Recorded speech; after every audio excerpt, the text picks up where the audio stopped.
Hello, today is the 25th anniversary of WWF Unforgiven 1999. As you can see on screen, featuring a six-pack challenge for the day. Easy for me to say, it's early-ish in the morning. Vacant WWE Championship with Stone Cold Steve Austin serving as guest enforcer, not necessarily guest referee. So I'll be curious to see exactly what his role is. I don't know if I've ever watched this show. And if I have, it's probably been pushing 25 years since I did. So, yeah, certainly curious to give this one a watch. Now, I must let you know, quick disclaimer, I'm not going to be showing you the entire show here, because copyright law is a thing. This is where everyone clicks off the video. No, you will need your own WWE Network or Peacock or whatever your international version is, because... yeah, I can't just show you an entire WWE pay-per-view just because I'm talking over it. That probably wouldn't qualify as fair use. So, what I am going to do is show you, because you can see it's on the screen at the moment. Look, this is live. This isn't a still image. So you can get synced up with me. I'm going to allow you the chance to pause this video, go and set up your own network, Peacock, whatever, and get to this point where you have paused Unforgiven 1999 at 0000. And then I'm going to do a countdown. I'll do 3, 2, 1, click. You should hear the click, hopefully. But even if you don't, even if it doesn't pick it up very well, I will also leave about 5 seconds of the show on just so you can see that you're synchronized with me properly. Okay? So, yeah, pause this video. Go get yourself set up. Next thing I'm going to do is the countdown. Alright, I'm going to assume everyone's done that. The magic is that you can pause me if you haven't, so, you know, go do it. Anyway, countdown time. So remember, it's 3, 2, 1, then click. Ready? 3, 2, 1.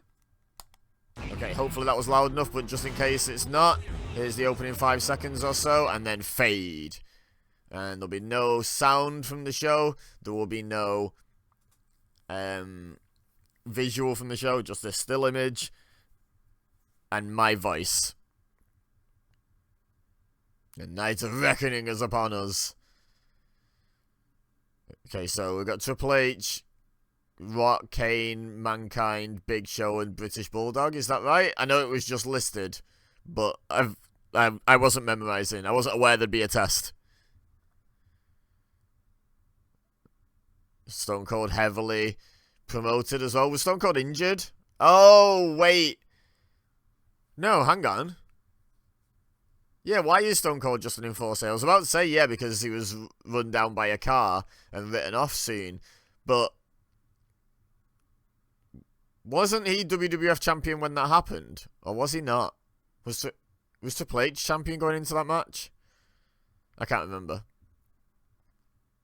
Maybe he's already injured and they're just trying to find ways to keep him on the show until they realise eventually they're going to have to let him have time off. Oof. Not a fan of how many chair shots to the head I might see here. What?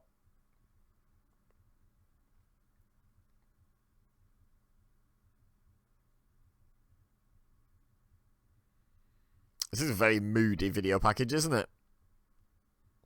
Very serious.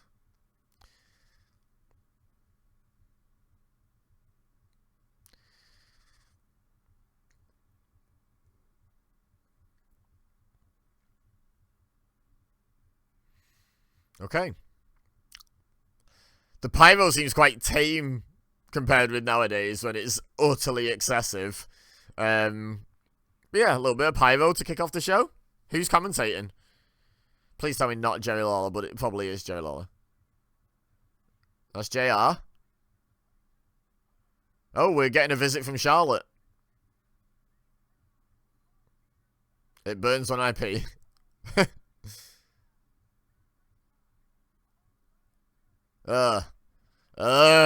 Why?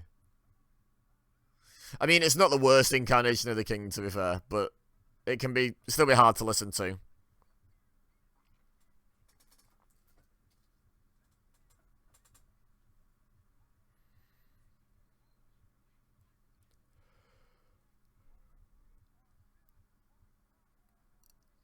Oh, okay.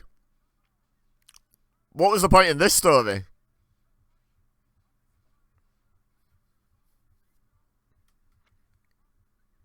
Like, where did that story go? Let me know in the comments if you remember.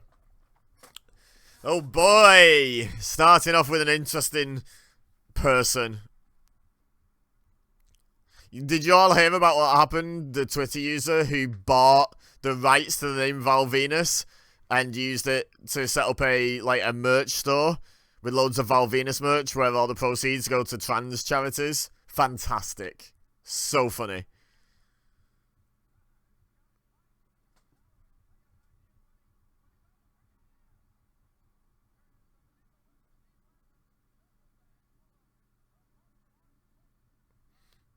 Well, he didn't have to go far, so he just left it unattended somewhere public, and Steve Blackman didn't bother going getting it back.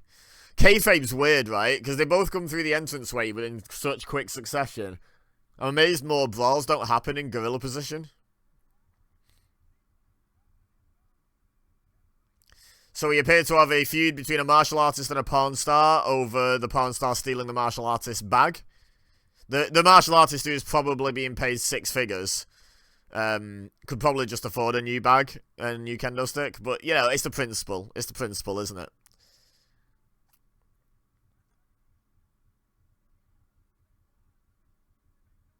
Hello? Oh, God, they talk about Val Venus's bag of toys, I guess.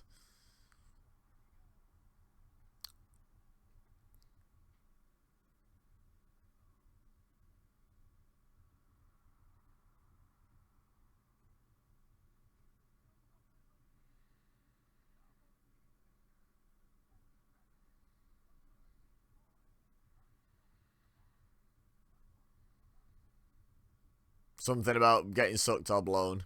Probably blown.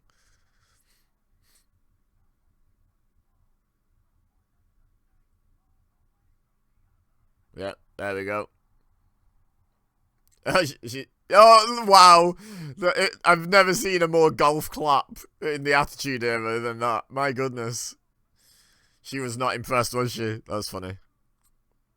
The first girl they showed seemed to have just about got the joke. She was like, oh! And then the second one was like, yeah, okay, very good. Clap, clap, clap.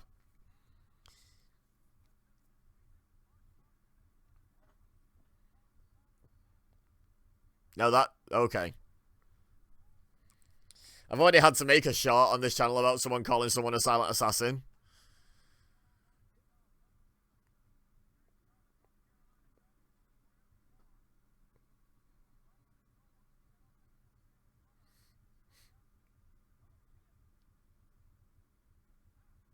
Okay.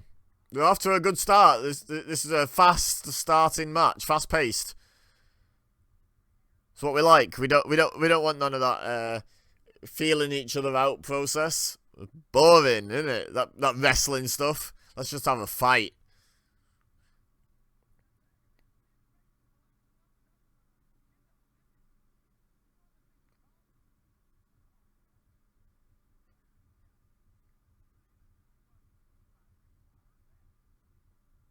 Why was it buzzing and vibrating when it wasn't even in use? It's just a waste of batteries.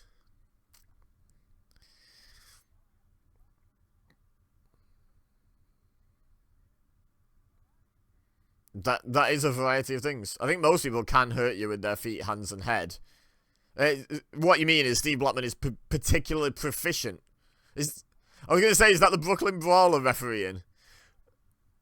Whose idea was it to have a big storyline involving the referees, and B, that storyline to involve them going on strike and therefore all of the matches to be refereed, I assume, slightly worse than they usually would be?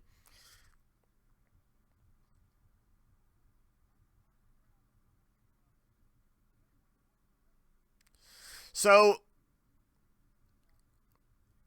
I ask this a lot when watching this era, usually when watching WCW, to be honest, but it happens in WWF Attitude Era. Who's the face and who's the heel? Because Steve Blackman just got booed to sin. But, like... What? Oh, did Vince win the world title? And that's... Okay. Well, anyway.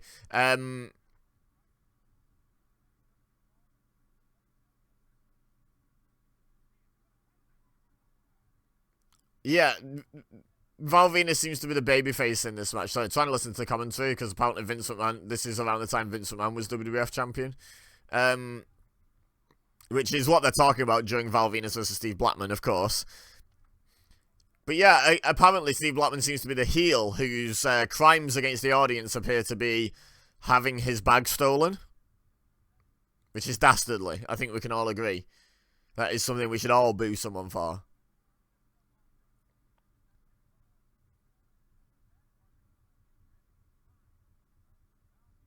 No, he's using it as a weapon, not a tag partner. I've not seen many people run someone into their tag partner as an offensive move. Wow, Brooklyn Brawler, we've only got about 2.5 hours left. Need to count a bit faster than that.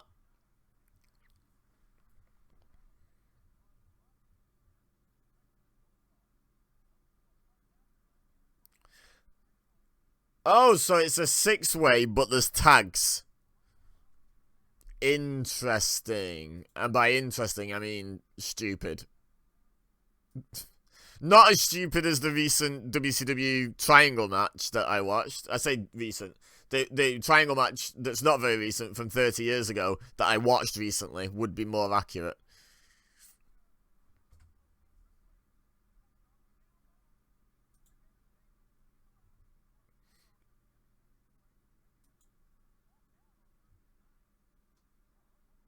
So Bulldog was 7th choice for this 6-pack challenge. Well, 8th if you include the fact that they'd rather have Stone Cold Steve Austin in it, but obviously, I guess, couldn't. So Undertaker's... The refs are on strike. Undertaker's on strike. What is going on in WWF? Why is everyone on strike? Is it a toxic workplace environment? Who'd have thunk it? So Steve Blackman seems to have determined that the best course of action for this man who loves his punches and kicks and martial arts is a rear chin lock. And it's fairly clear at this point that yes, indeed, Steve Blackman is the heel who had his bag stolen, and Val Venus is the babyface who stole the bag and constantly tries to steal everyone's girlfriends, fiancés, and wives. The Attitude Era, guys.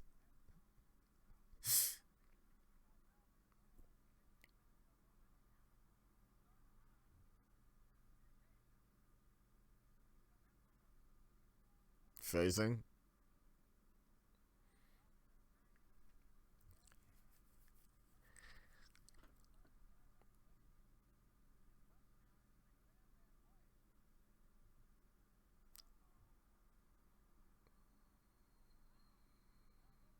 Oh. Didn't he used to drop into the punches from that more often than not? Oh, there we go. A little bit of a delay. Jerry Lawler and Jim Carrey had a movie in 1999. What?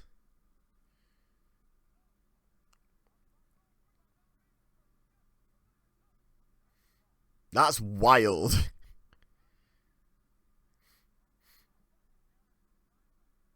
Jackknife pin?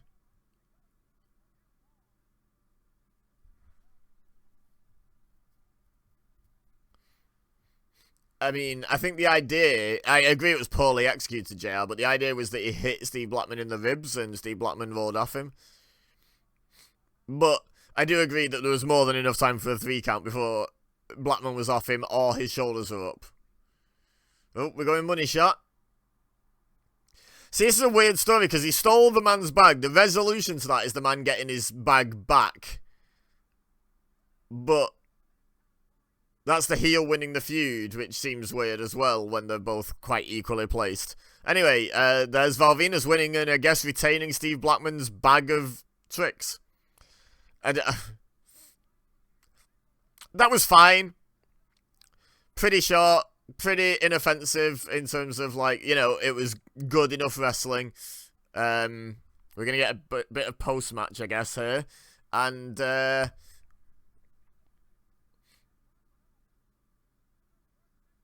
So now this is super... Oh, super heelish behavior.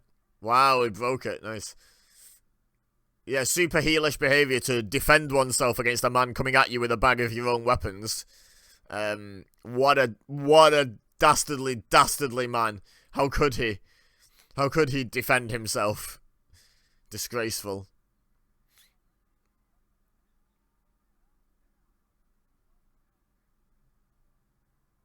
After one kendo, have these guys never watched a hardcore match? One kendo stick shot. I know Steve Blackman's particularly proficient, but Steve Blackman has also been in many a hardcore match.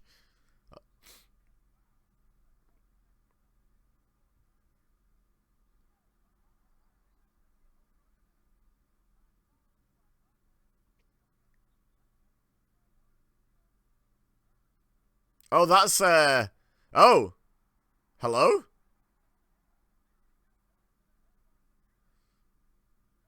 Wow. Okay. I mean, I see him these shows in this era all the time. Like, because, you know, he's quite a distinctive man. He's a big boy. Jim Johnson? Is that the guy who always makes all the music? I didn't imagine him looking like that. I know it's not, guys. I know it's not. Don't.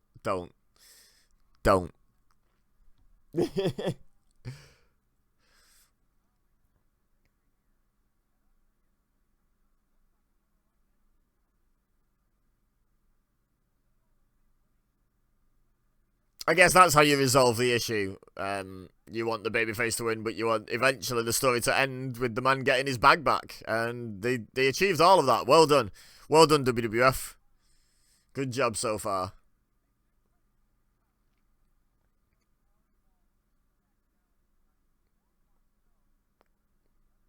It's looking pretty trim.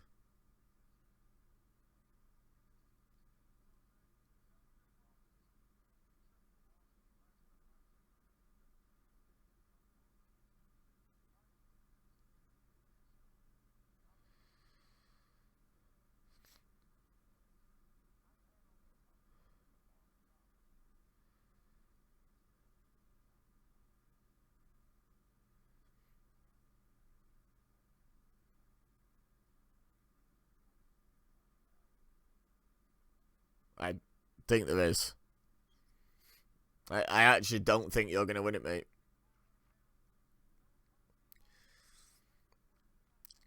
It's got to be either Triple H or Rock, right? Because I know, well, I mean, it's WWF and they like to hot potato titles a lot. I don't believe Kane ever won it a second time. And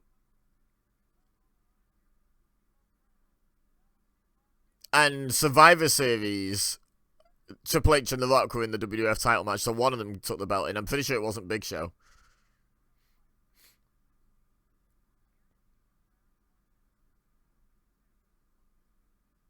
Ah.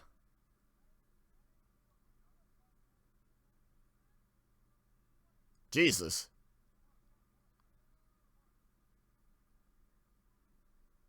You don't want your head to explode. That's what happens when you have high blood pressure, guys.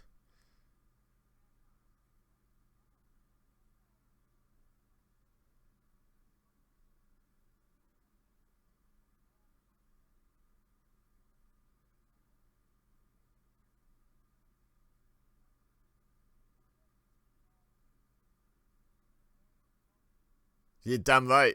That's some butter.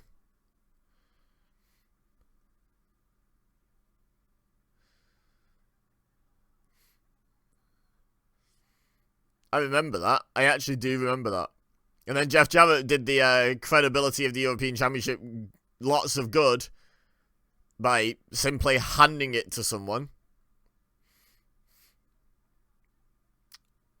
He held 2 titles and he let everybody know which is the more important.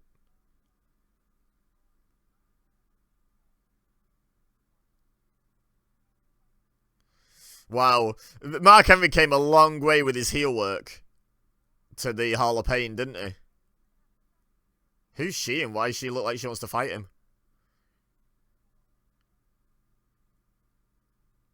Oh.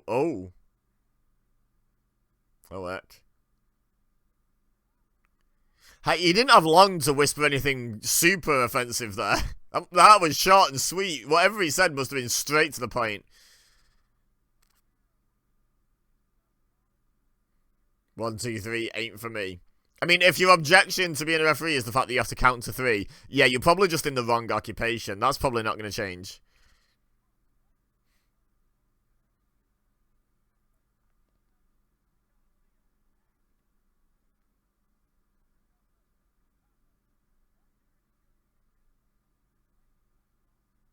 Ladies, I suppose. Yeah, what? I know the Attitude Era wasn't the most progressive in terms of how it treats its women, but what's the deal with these two both being fine with sharing Mark Henry? I mean, if you're poly, you're poly, and that's fine and dandy. Is that Tom Pritchard? I think that's Tom Pritchard refereeing now. This is so weird. Yeah, so he's got these two women that are both okay with just being, I guess, both pieces of meat to him. I don't know. And they're both fine with him just propositioning Lillian Garcia in such a direct way that she slapped him within like 5 seconds of him starting to whisper in her ear. And they're just okay with it. Because women are objects, guys. That's the lesson we're learning here, I think. I don't think the lesson we're learning here is that it's cool to be poly if you want to be. Not in 1999, WWF.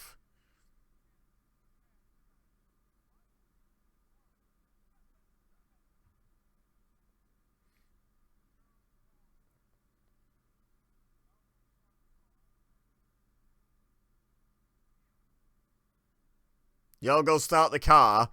I'm obviously planning on leaving in my leotard.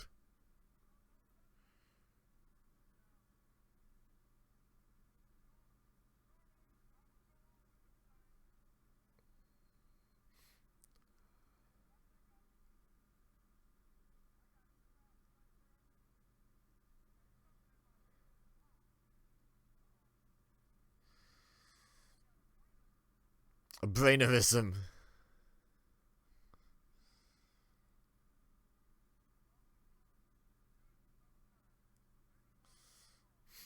Mate, I've got a brain aneurysm, but I should be fine by tomorrow.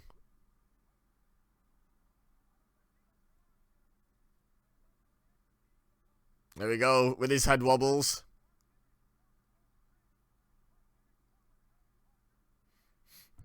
Come on, get your head wiggle on. Oh, he's not even doing that because he's too busy wanting to fight the man. Also, I didn't realise this was a European Championship match. Also, imagine making Mark Henry the world's strongest man. Someone with a legitimate claim to be one of the world's strongest men. If not the world's strongest man. I don't know how legit all that was. Probably not very. But he was a big, strong boy. Probably still is, to be fair. But not to the same extent. But imagine having him be a cowardly heel. I mean, they eventually sussed it out with the Hall of Pain. But when was that, like 15 years from now? Maybe a little less, maybe like 13 years. That's crazy that it took them that long to figure out how to book Mark Henry as a heel. Or book Mark Henry at all, to be honest. Because even as a face, he was still terrible in between those two before the Hall of Pain.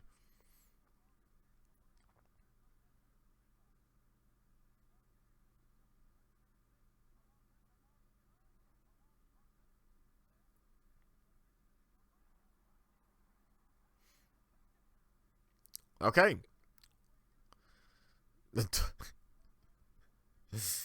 Double brainerism.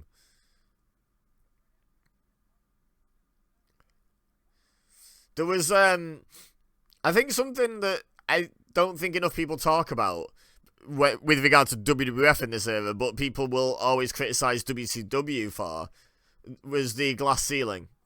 The lack of upward movement. People were always like, look, the old boys club, the Hogan, Savage, Nash, Sting, Flair, and then you add in sort of DDP and Goldberg as the only ones who really broke into that world, were the main event scene on WCW, and no one really had much chance of breaking into it for all those years, from like 97, well, before that, to be honest, like 94 to like 99. Oh my god. He went on the top rope. But WWF was just the same. Like, was there realistically a chance of Val Venus, Steve Blackman, D'Lo Brown, or Mark Henry busting into the main event scene in the Attitude Era? Like, I know Mark Henry got there in the end. In the end, 15 years later nearly. But within in a year starting with a 1, or even in the early 2000s, was there any hope of any of these men breaking into the main event scene? No. There was a massive, very thick glass ceiling between the mid-card and the main event. Like, they'd done making new stars, and the last one they really made would probably be Mankind.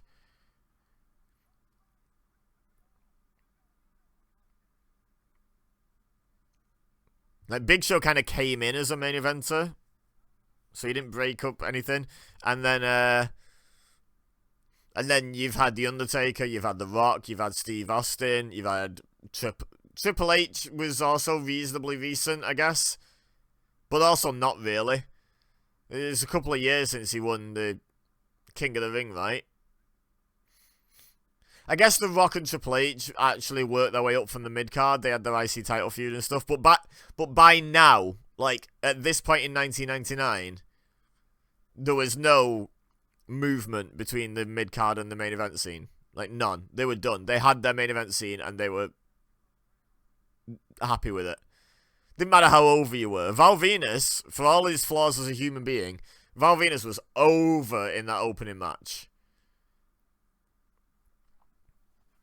But that didn't matter. I'm not saying he should have been a main event, so I'm just saying it wasn't. It seems like it wasn't even a consideration. It wasn't even a possibility that they were like, should we move someone up? I don't even think they had those conversations. I think they were just like, right, how do we rotate these same 6 or 7 guys? Like, what are we doing with those same 6 or 7 guys now?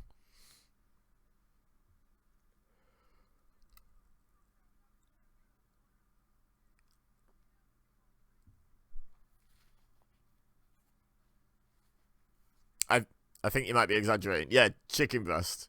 Also, isn't steak good for you?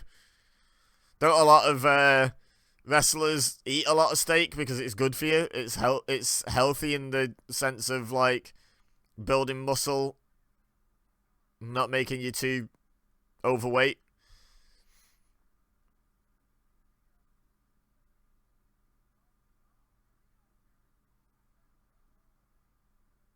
It's pretty impressive, actually, for a man of the stature of Mark Henry.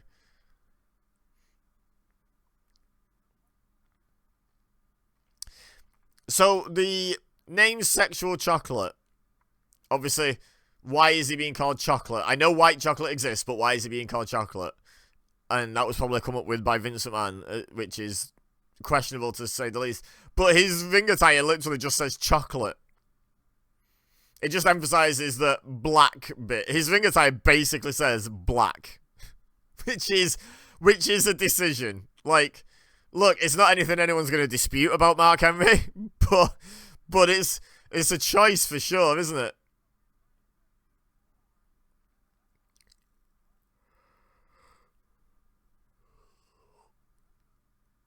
I'll tell you what I'm jealous about. Anyone who's never watched this match. This has been a bit dull, hasn't it? This one's been a dud.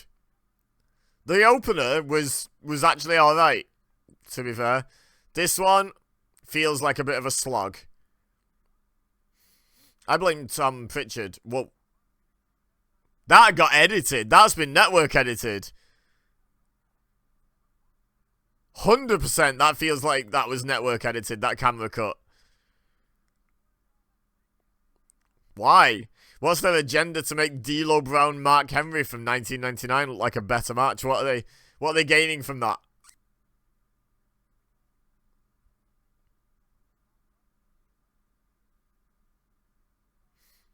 I feel like that crossbody Mark Henry caught, but not well. Had to, like, put a foot down, then hoist him up. And they just cut out the having to put a foot down and then hoist him up, and then cut the camera into the scoop slam so it looked a lot more smooth. But it didn't look smooth at all. It looked like there was a camera cut. if there wasn't, I can't, like, if that wasn't edited, I can't physically explain how they did that in the way that they did. What on earth? Okay. Yeah, different moves. Did he just shout, "That's what I do"?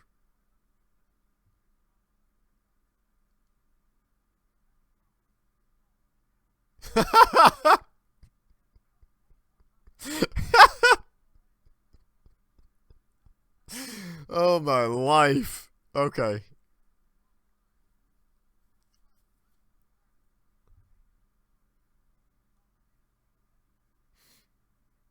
You're welcome.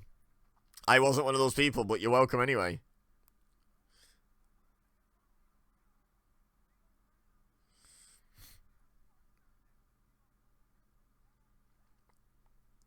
I mean, this is basically...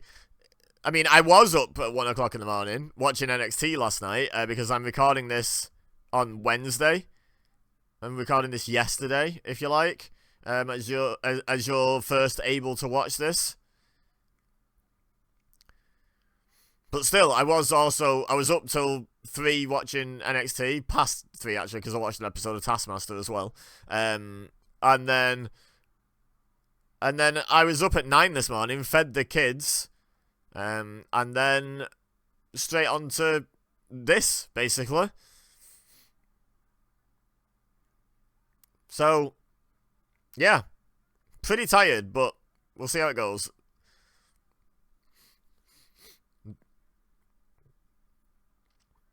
Wonder what the I know it's to make you more unique, but within kayfabe, what does the head wiggle and arm shaking and stuff add to the leg drop?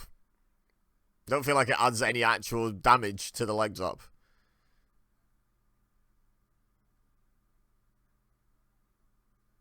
The Ladies Gentlemen's Club.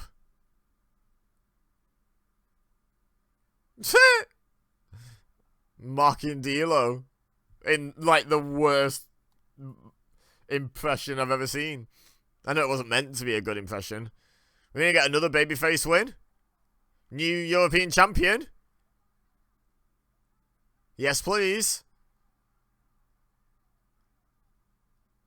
So, 2 matches, 2 babyface wins, both with splash variants off the top rope. Love to see the originality. But the only thing the fans were really into about that match was the lowdown. Like, they popped hard for that. But, yeah. The big rest of the match was a big who cares. Excuse me. Woo! Sorry. I'm still a bit sleepy.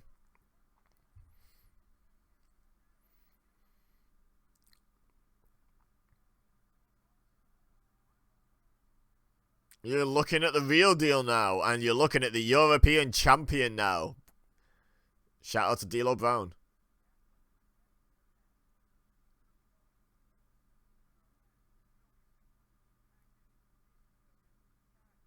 Who was that?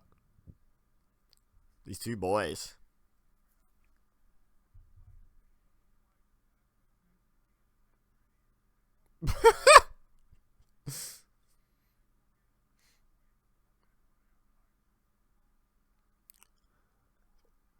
Oh, who's fighting? We've got the Hollies and... Is that the Mean Street Posse?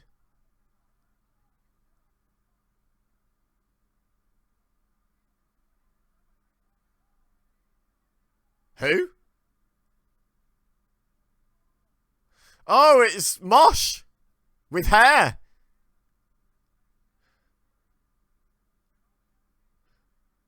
Wait, what? What the hell's this storyline?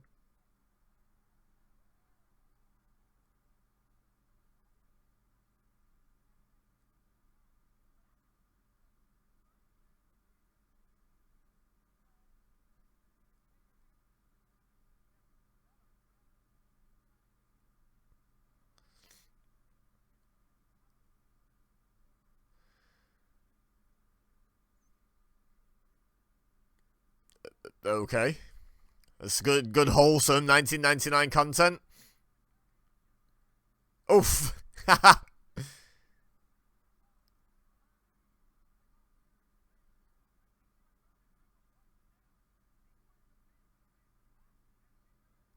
is an interesting point to try and prove.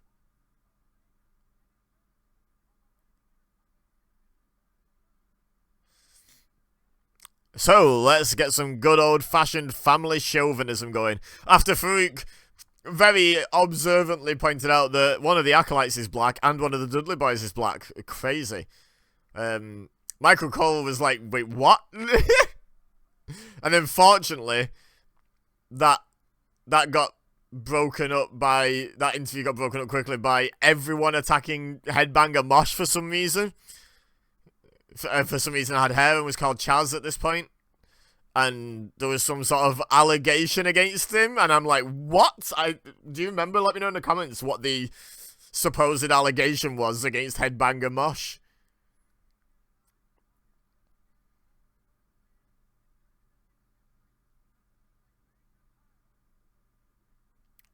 Whoa, JR. To a female, she is a woman.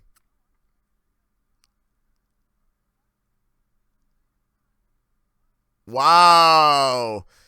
JR's supposed to be the babyface commentator.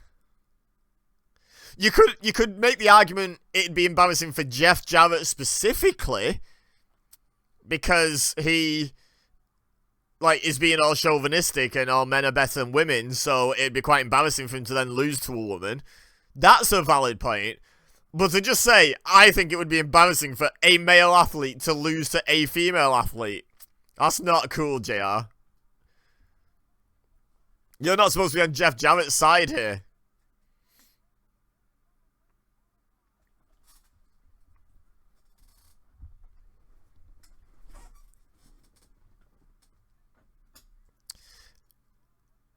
Yes, she will. I don't know if she does it on this show, but yes, she will. I'm going to guess she does.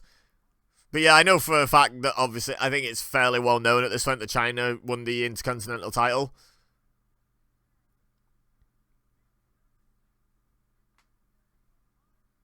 Sense of urgency.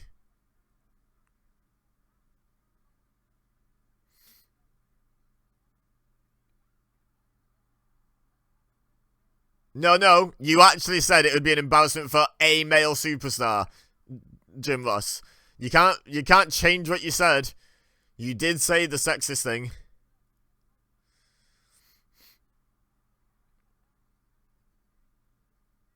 Hopefully this match is quite short and sweet, because I'm gonna be real, China's not the greatest woman wrestler of all time. That low blow is apparently legal. Like, she had the look. You know, she was big and muscly and scary and what have you, but in terms of technical prowess, maybe not so much. Jeff? I mean, I guess, yeah, that would absolutely still hurt. Who's refereeing this match? Is that, what's his name? I recognise him and I just can't bring his name to mind. No, this is Unforgiven, King. Wrong show. Again, this is Unforgiven.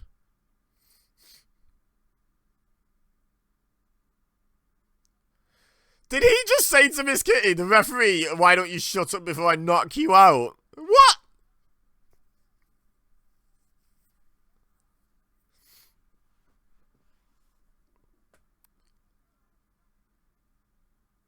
JR, stop saying females.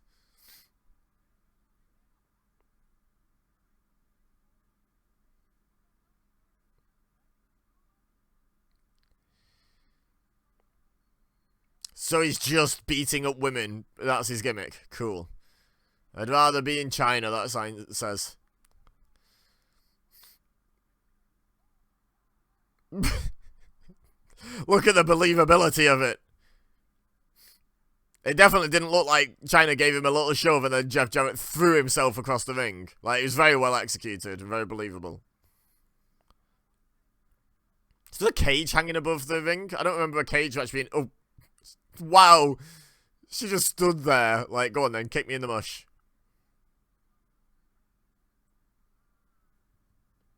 Shut up, King.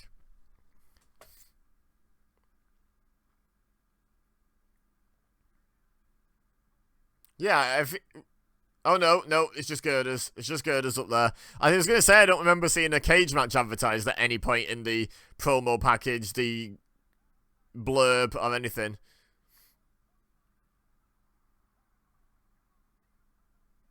But no, it just turns out I spotted some metal girders up there, but because of, like, the little piece of it I saw, I thought it was the edge of a cage.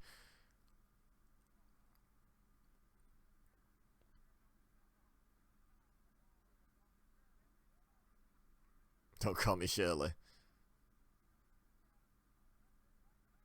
Jeff Jarrett was like, give me your damn legs so I can hook them. And China was like, okay, and just like hoisted the legs up so she could be pinned. Smooth.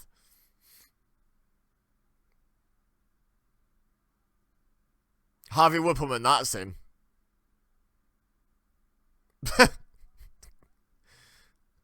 I did think that before, actually, that it's very uncommon to see a referee wearing glasses. Obviously, the whole point is, like, the referees stand out on this show, because they're not the referees, the stand-ins.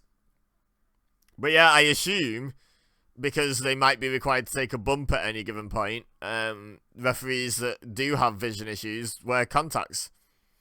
Same with wrestlers, to be honest. I don't see a whole lot of wrestlers wearing glasses in the ring. For some reason. Can't think why. Oh, okay.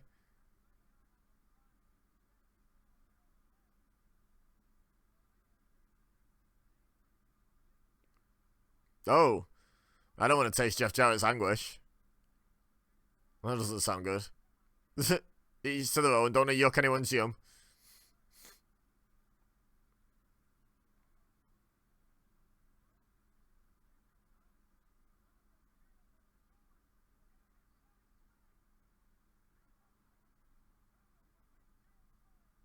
Excuse me?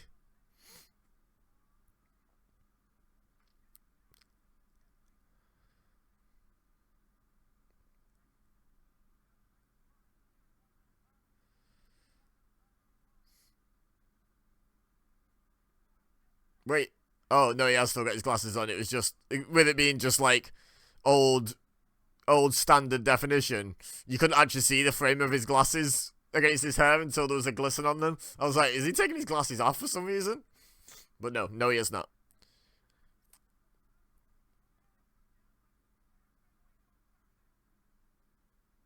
Wow.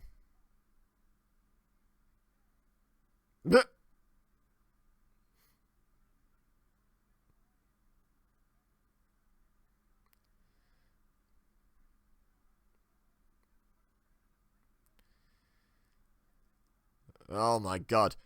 Shut up, King! Didn't they two actually end up together in real life for a bit?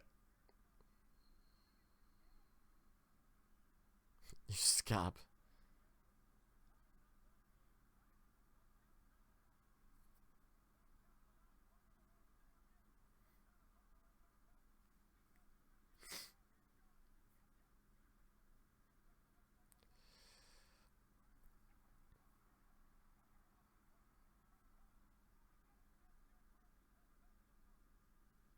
From one of the very first wrestling lessons she probably ever had, I would say, is where that came from.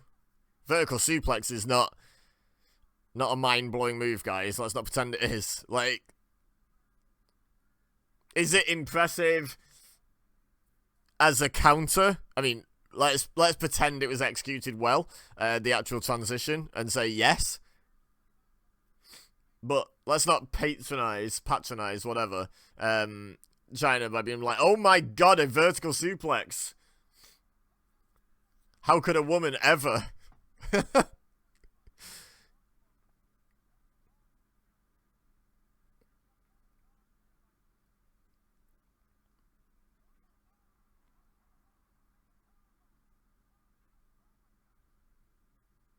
I don't... Wasn't it... unless they did a bit of back and forth with the title, wasn't it not this match where China won? Because didn't she win the title in a Good Housekeeping match?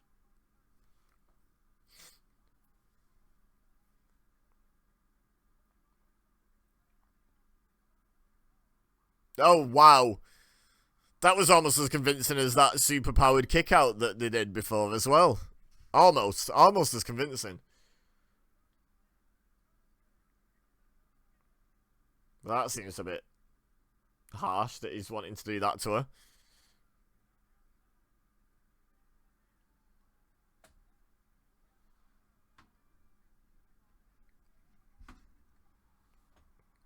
Yeah, is she not going to get disqualified? So far she's punched him in the balls and then hit him with a chair. And the referee's just like, yeah, this seems fine. I mean, I know they're not, like, he's not a proper referee.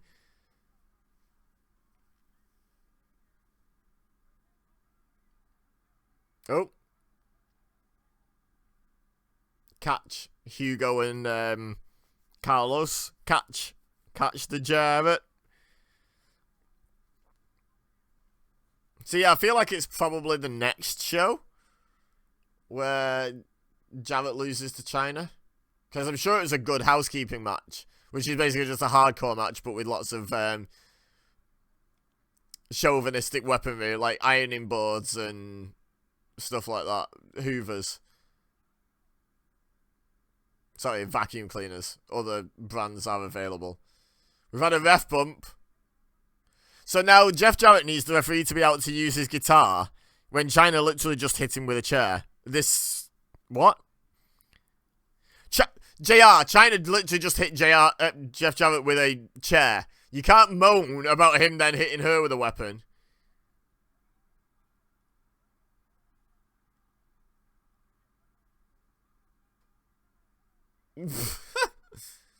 Oh, God. So why did Jeff Jarrett leave to become WCW World Champion? I can't figure it out. I can't figure out what he could possibly have been unhappy about. Oh my God. That was certainly suplex adjacent. Oh.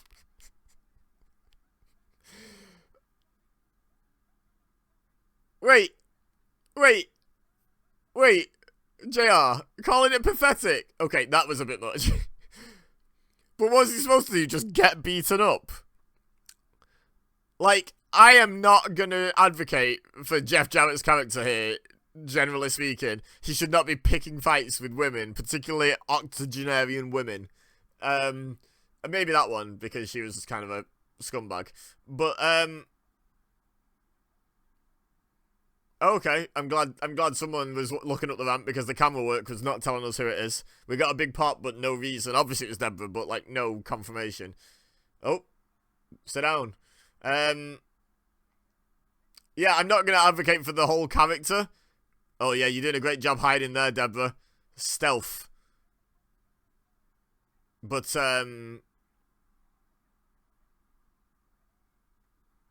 well, he could never have seen that coming. He wasn't facing her for 15 seconds or something, was he? Anyway, making my point. Are you supposed to, as a man, just accept two elderly women beating you up? And bear in mind, these two elderly women have proven their competence at executing a suplex, some sort of. Let's say within kayfabe, they've demonstrated they can execute a suplex. He's gonna kick out. No, that is where she wins it. Okay. So they managed to get it back on. Like, Jarrett leaves before the end of this year, guys, and they still managed to put the title back on him for him to hold it hostage. That's insane. Oh, okay. Oh, we're having a dusty finish. Having a dusty finish. My goodness. Get the VAR going. So yeah, just to finish my point finally about Mae Young and Fabulous Moolah and Jeff Jarrett clotheslining him and JR calling it pathetic. It's not pathetic, it's literally self-defense. What are you supposed to do? Just stand there, clasp your hands behind your back.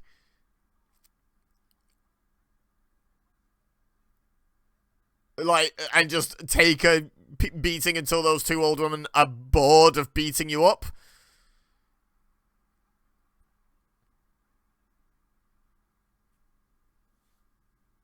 China beating up a man who volunteered to referee because the referees are on strike.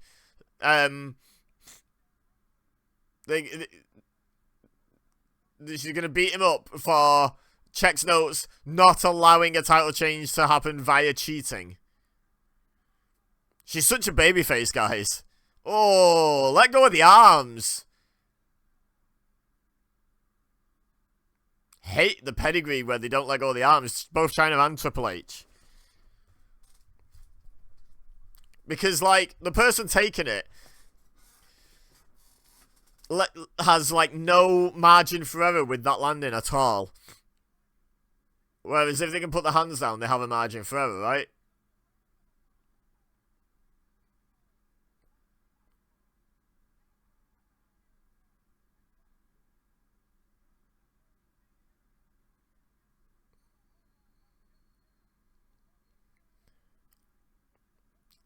Lots of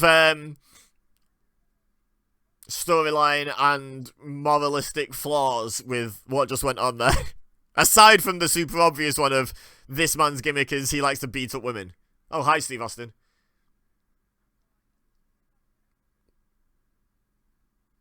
Okay, yeah, that's the idea of having a match for the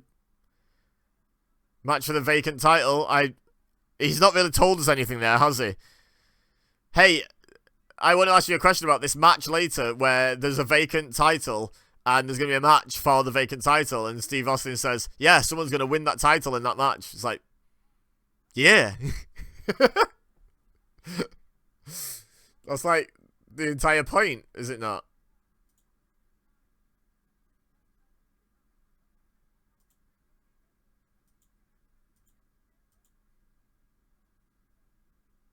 That's just too damn bad.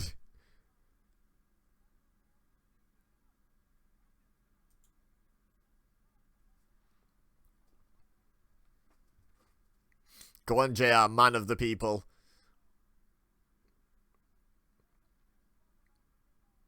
Yeah. It's gonna be a fight.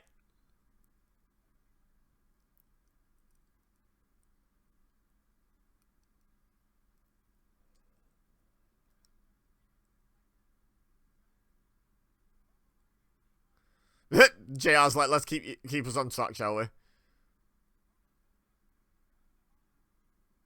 Oh, the beginning. See that look? The beginning of the Bubba Ray Dudley versus old women thing. Right there.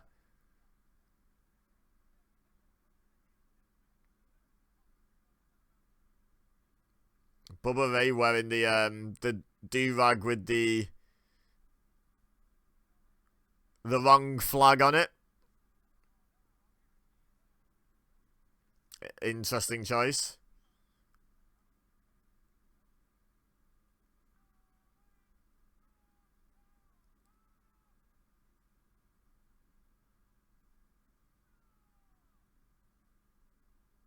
So, the Dudleys are the heels. Got it.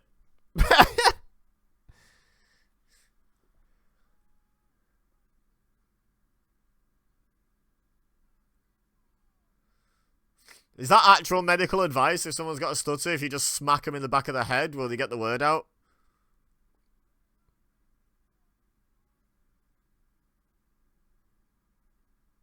You managed to get that sentence out just fine.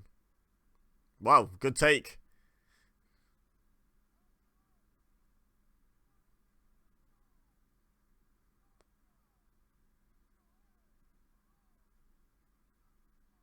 Why would you want to...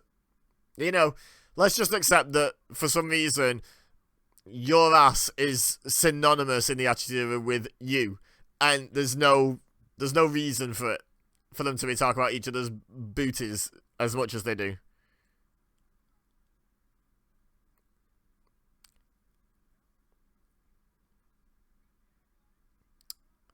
Oh, I forgot about this incredibly mid music that the Acolytes had before they had the really good music.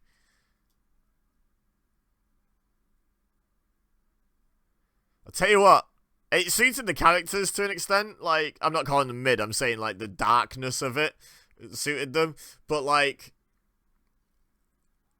not every single piece of music produced by Jim Johnston was a hit. Let's just say that. Because that Acolyte music is naff. The later Acolyte music, the dun, dun, dun, dun, dun, dun, dun, dun, dun, dun, that one, it's still very basic, but it's so good. Proving that they didn't need to make it a hell of a lot more complicated to make it a hell of a lot better. Oh. Oh, yeah, that's like a proper referee. Hello? Jimmy Calderas, what are you doing here?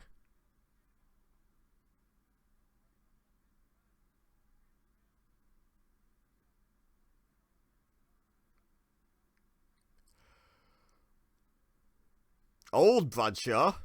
I don't think he's particularly old at this point, is he? Probably around 30, I would say. That would be my guess. Hang on. I can Google things. JBL.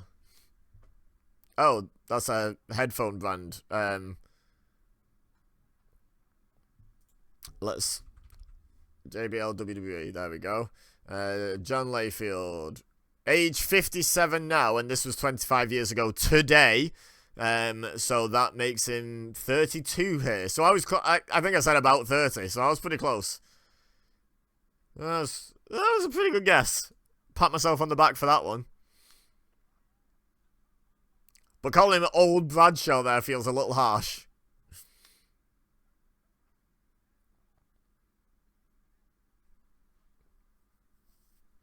What's Farouk objecting to? The fact the referee didn't just count 3 and them lose the match?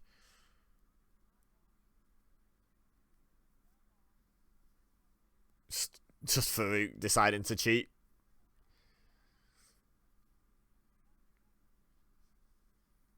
By the way, I've got to say, I love the Wikipedia article on John Layfield. The early life section. I'm going to read the whole thing out to you because I think it's very insightful.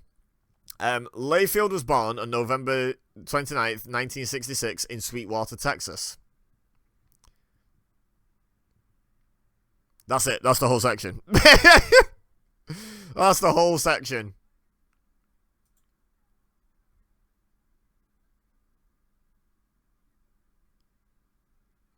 Oof, into the steps. Let's focus on the match.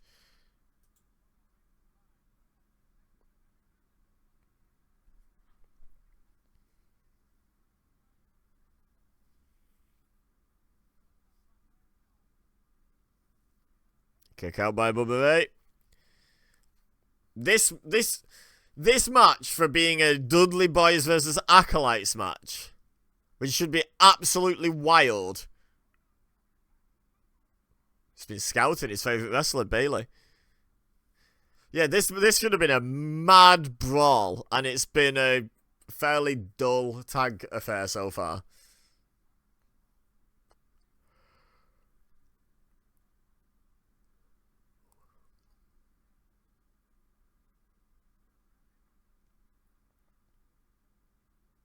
Oh.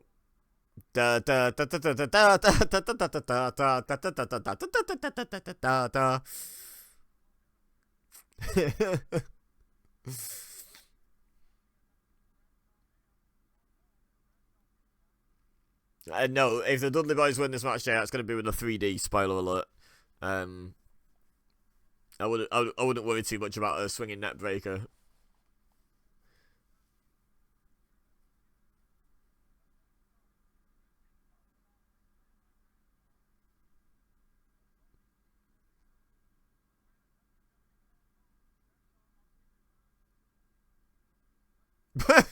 Yeah, JR.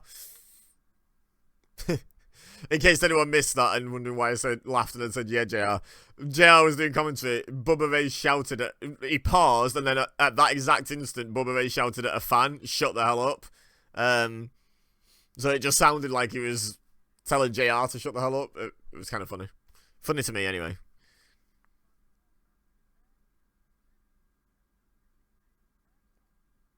Why are they teasing the hot tag for the heels? This is...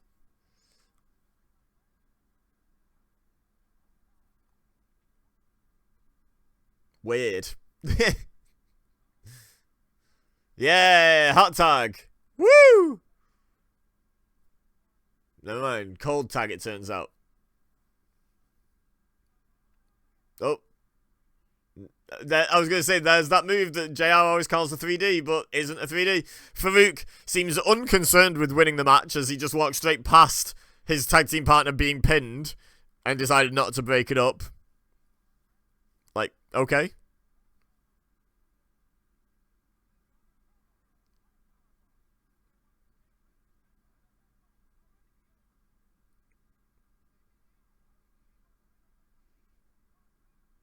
Yes, Devon is the legal man, JR. Took me a second though as well.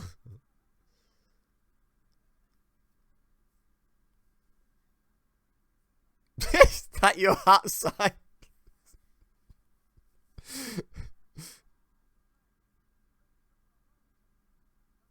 What was Devon doing up there? Like, forget obviously just setting up for this belly to back superplex. What was Devon supposed to be doing up there? A moonsault?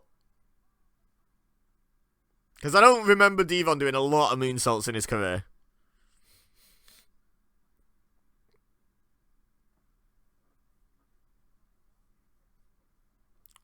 So the illegal men are brawling on the outside endlessly, and yet somehow this match is still not wild at all, and is still somehow quite dull.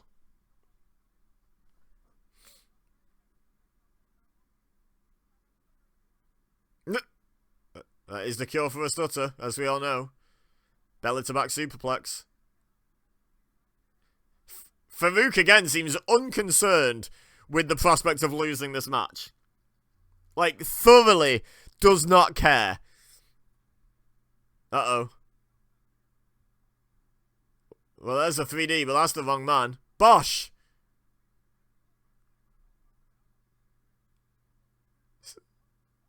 Stevie Richards dressed like an acolyte. What?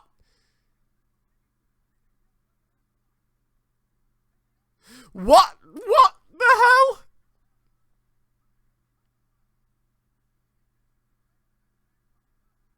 I have a feeling you're about to get, like, clobbered, mate. Has he actually? He has actually got the UPN logo on his chest. That's hilarious. I'll be... Ooh! Ooh! I know Stevie Richards on his YouTube channel says he doesn't take a good front bump, but my god. I don't even think that was necessarily his fault.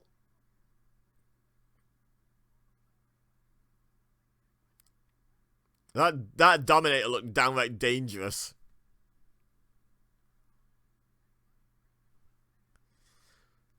So that's some good old fashioned baby faces winning the match via outside interference and then beating up a person who just helped them win the match after the match and then sarcastically shaking their hand.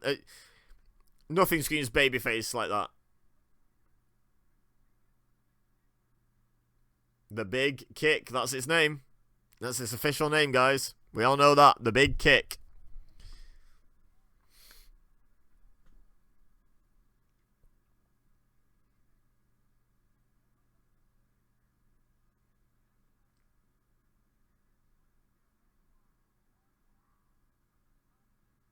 Hardcore women's title match, okay. Okay. Luna versus Ivory could be good. Admittedly, it's probably been booked to not be. But these two would be capable of a good match if they were allowed to. Oh my god! That ain't no joke throwing an old TV on monitor. Those things are heavy.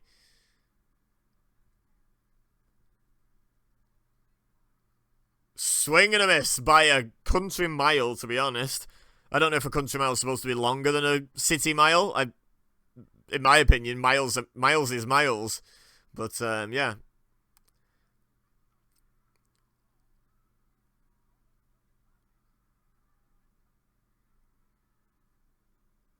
She actually did manage to make it go off. Well done. Proud of you. Is that a phone? If she's trying to claim she was trying to hit Ivory with that, then Ivory is secretly 8'6".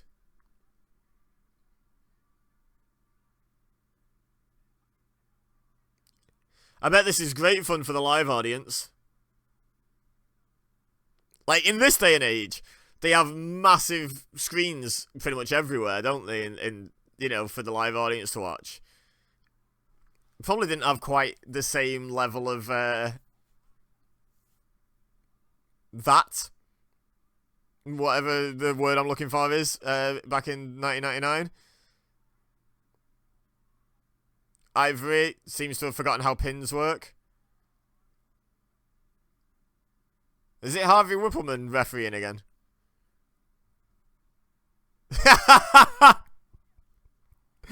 Get him told, JR. One of my favourite things from the Attitude Era commentary, because like there's a plethora of things I don't like, but there's a fair few things I do like, and one of them is JR pointing out when King's attempted bias is incredibly stupid. Hello? Okay, you're not planning on running her over. Cool, you're just gonna jump off a forklift.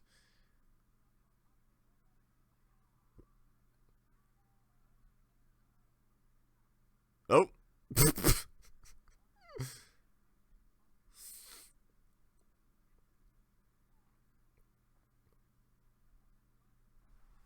They keep saying scab, and I want to know what that stands for now. Scab. Meaning, strike. There we go.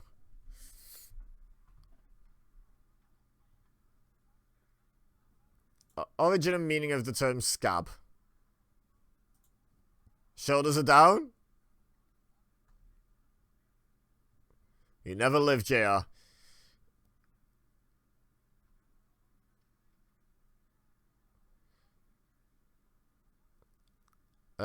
Okay, so it looks like it's not... Hello?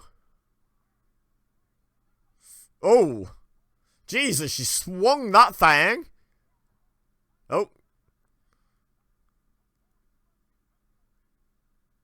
What is that? Oh.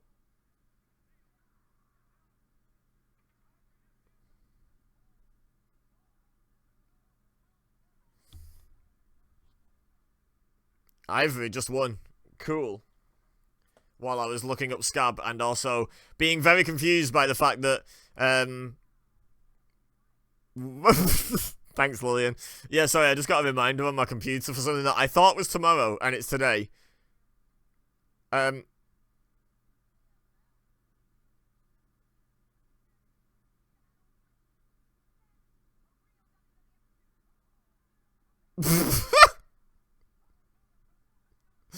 Oh my goodness. Right, anyway, so since around 1989, according to The Guardian, many unions have called out companies employing non-union labour by placing a large inflatable rat at their work sites. The rat quickly earned the nickname Scabby and generally features large teeth and a scab-covered belly. So it doesn't stand for anything. It's just they decided this. They used a rat and then they decided it was called Scabby for seemingly very little reason, except for that doesn't sound very complimentary. Oh, hang on. Scabs started getting used to scoundrels and disreputable people in the late 16th century, possibly related to a similar use of scab or schabbe or something in Dutch, with no definition provided. Excellent.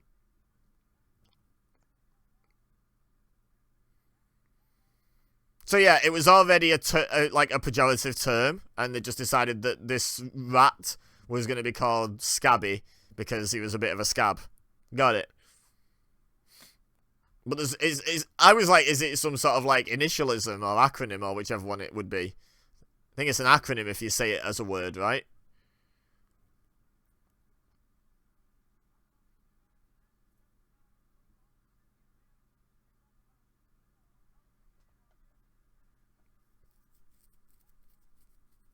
Okay, so tag title match now after that excellent women's title match that I spent a lot of time and attention watching. I'm not even sure I saw what happened for the finish. I genuinely don't think I did. I'm sure it was riveting, though. I'm sure it was riveting. I'm sure I'm devastated I missed it.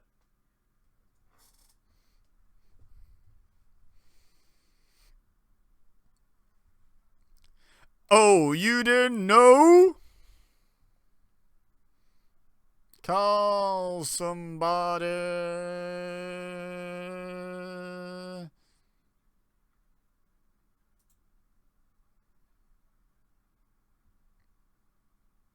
Wow. They must be faces if the King's turning on Road Dogg.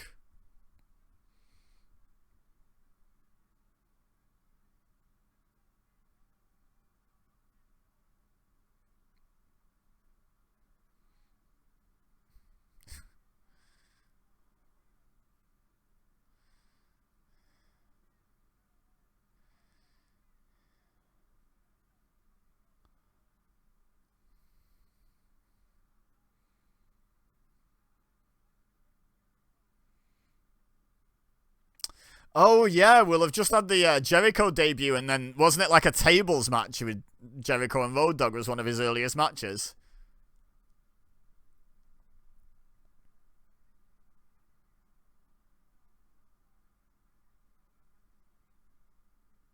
Wow.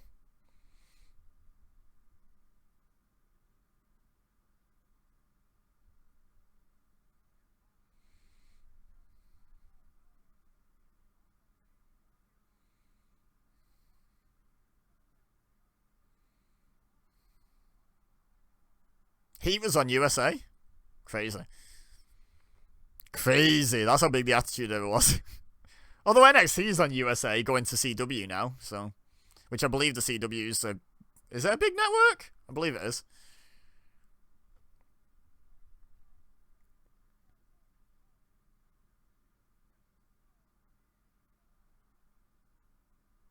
Well, it's very rude.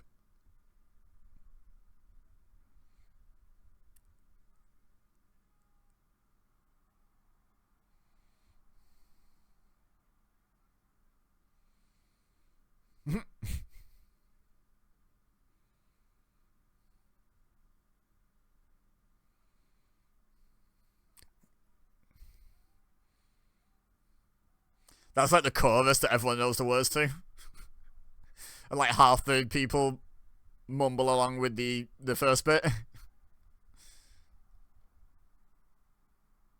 What might Billy Gunn say here? People love repetition.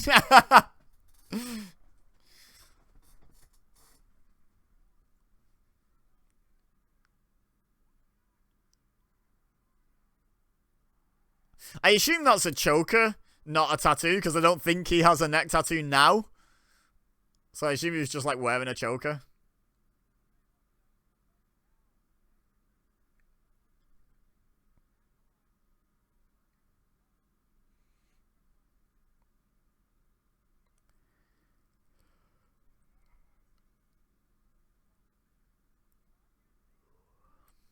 I mean, yeah. I imagine they cheated to beat the Acolytes, but, you know. Maybe that's just me slandering their good name.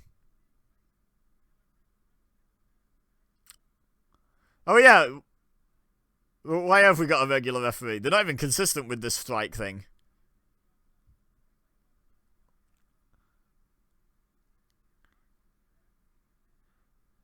It would have been a really fun, like, through story for the show if, over the course of the show, like, maybe the different referees got taken out, so, like, the main event had no referee, and it was just Austin.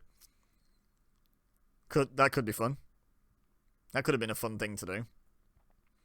Like, you have most of the referees on strike, you have the sort of volunteer referees get taken out. Like, maybe China could have taken, like, loads of them out. Make her look like a beast.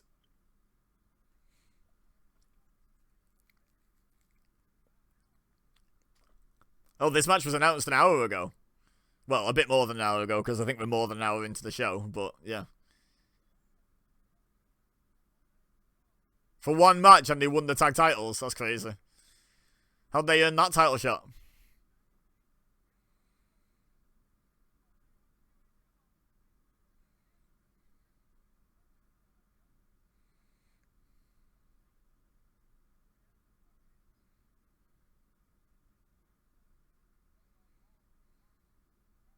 Oof.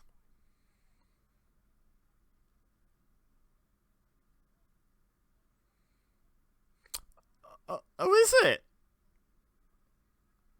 I don't know if I've got a watch along of that planned. I do.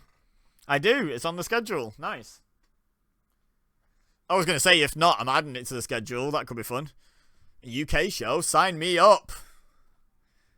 We all know how much I love the UK.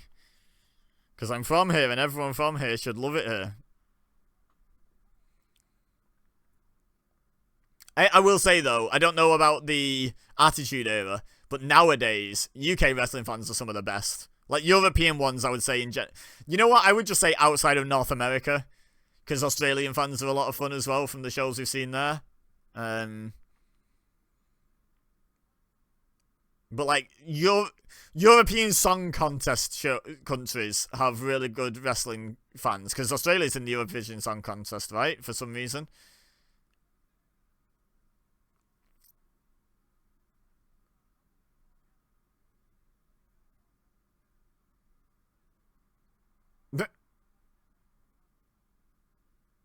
Well.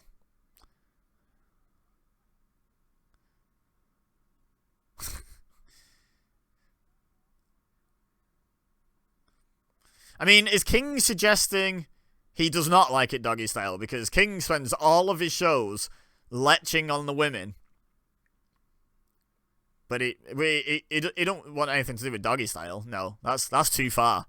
That's too far, guys.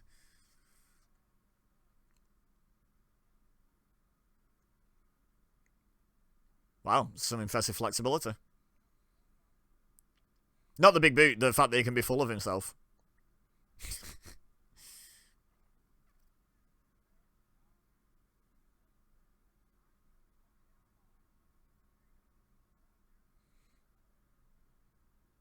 So's everyone.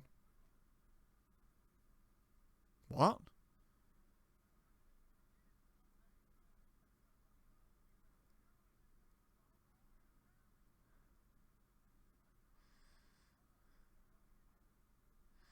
What? I don't understand what King's so amused by.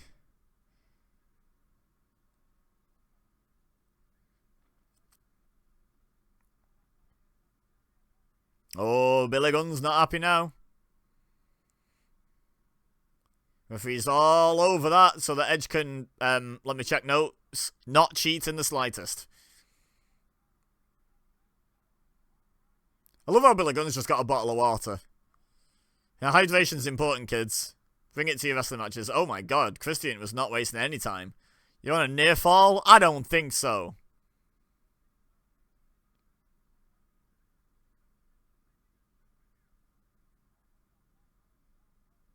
This isn't WCW. That wouldn't be a disqualification. Here we go. Now we've got some actual cheating going on.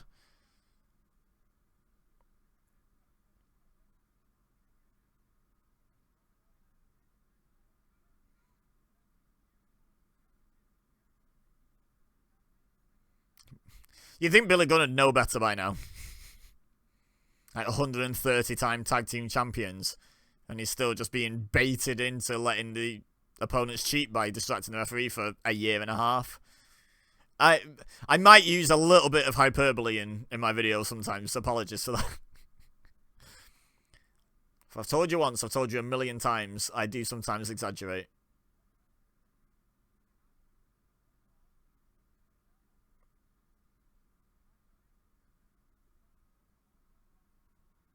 He's got 5 seconds. Nice. Hardy's-esque. You alright, Billy?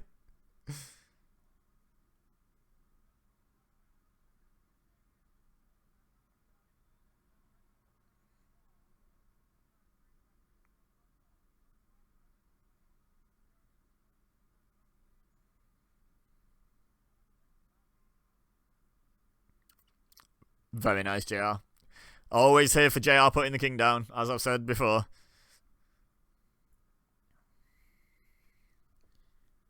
Excuse me.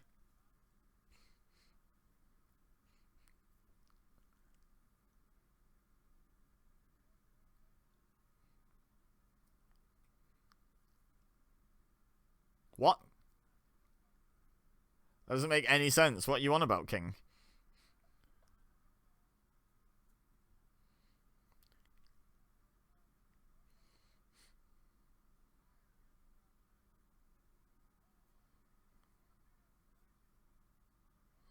Referee not counting that? No? Okay.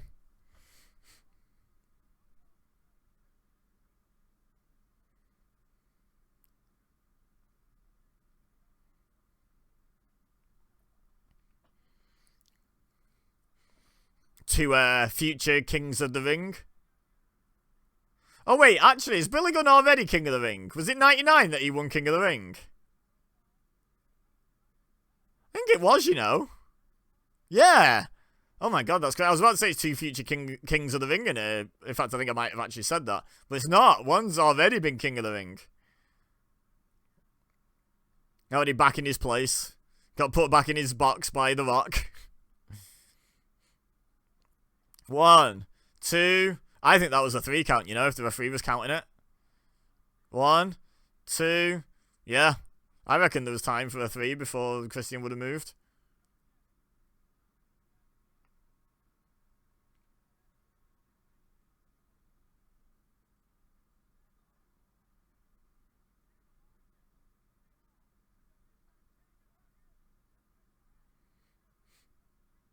Less of it, says Billy Gunn.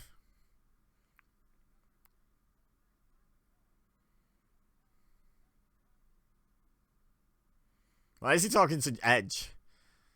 Why have you gone and talked to Billy Gunn?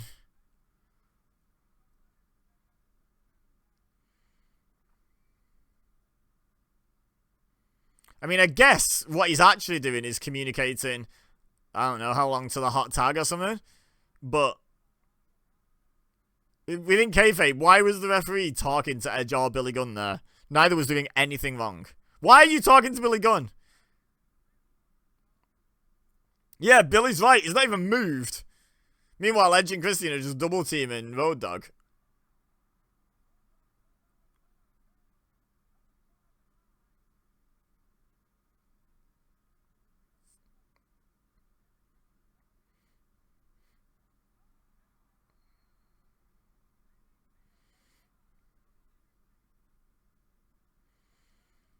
Yep, I guess he really was communicating that it's time to go to the hot tag.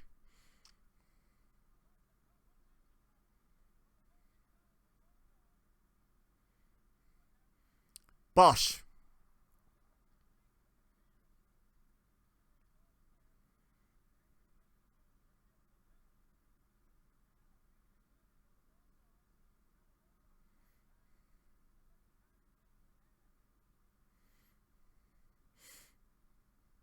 You know, like, they always reach over the top rope for the tag and then go through the middle.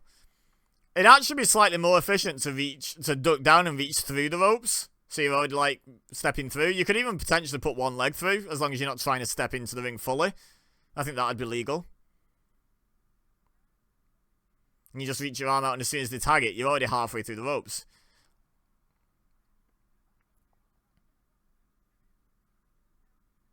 Oh, yeet. Oh, Christian down behind. There's that falling reverse DDT indeed.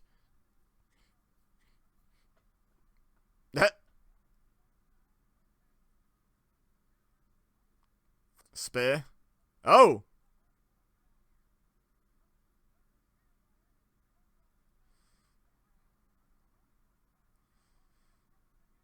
The Hardys are with Gangrel and heels? Faces?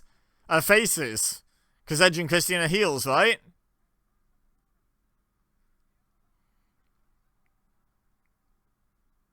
Confusing, to say the least. But, sure.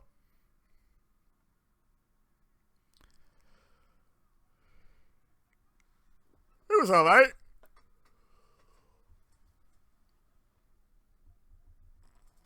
Run, Forrest, run! Why aren't they baby faces? What's going on with the face-heel situation? So the Acolytes were definitely faces because the Dudleys were definitely heels. Edge and Christian beat the Acolytes to face the Outlaws, so that makes Edge and Christian heels and the Outlaws faces. King hated the Outlaws, so they're definitely faces. So I think everything's pointing towards Edge and Christian being a heel.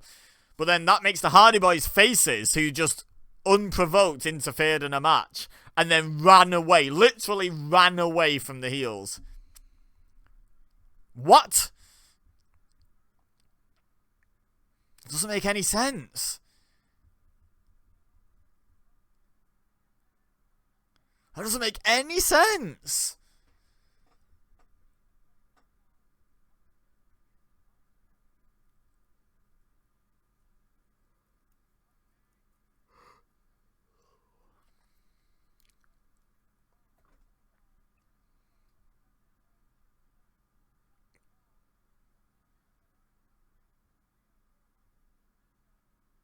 Oh, this was the 5 matches for Triple H on one show.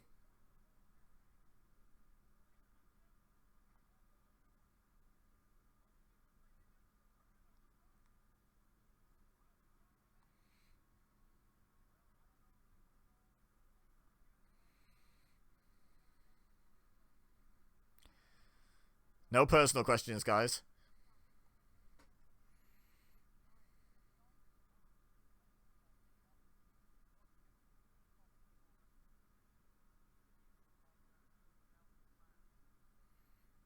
By assaulting him.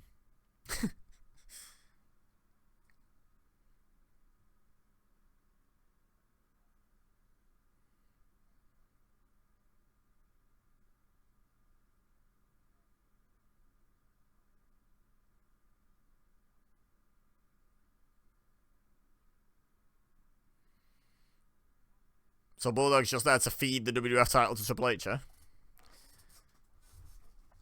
Oh god, the Pepper storyline.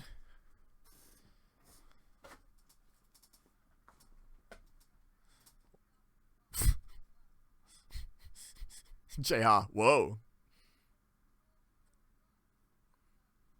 Wait, there is a cage. Oh, there was a cage. Huh, I did spot a cage. Then I gaslit myself into believing I'd just seen the girders up at the top, whereas that was just a different camera angle. Is this the Kennel to Hell match from Hell match again?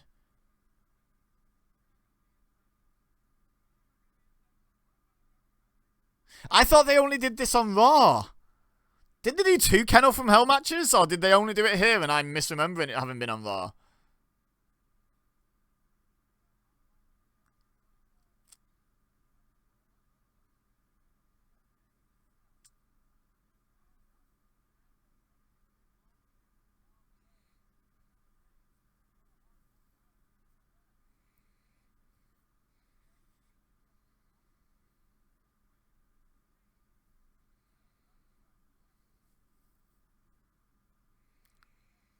Gotta leave both cages. Shouldn't there not be a roof on the outer cage then? Because that just means they have to go through the door, which is somewhat less spectacular.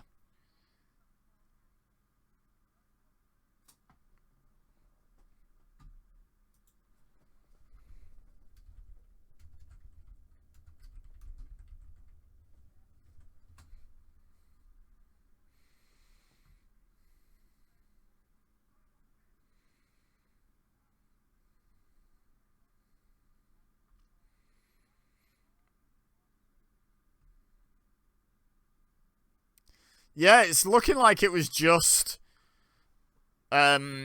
Unforgiven. I had this memory of it being on Raw. I guess I was wrong. Anyway, when I googled it to check that, a lot of articles and stuff and videos using the terms infamous, worst match ever, worst wrestling, worst WWF matches ever. Vince Russo tries to explain what went wrong. Looking forward to this, guys. But the thing is, there's two types of bad wrestling. Well, no, there's not. Yeah, there is, but like, okay, there's two types of wrestling that I wouldn't describe as good. I think it's fair. So there's good wrestling, which is obviously good. We like that. There's bad wrestling, which can quite often be very entertaining. And then there's boring wrestling. I'm a bit worried this is actually going to be boring. Like, interestingly bad wrestling is infinitely better than boring wrestling. Like, hilariously bad stuff is great. Why is his little bottom Tron, or why is the Unforgiven bottom Tron a snowflake? Damn liberals.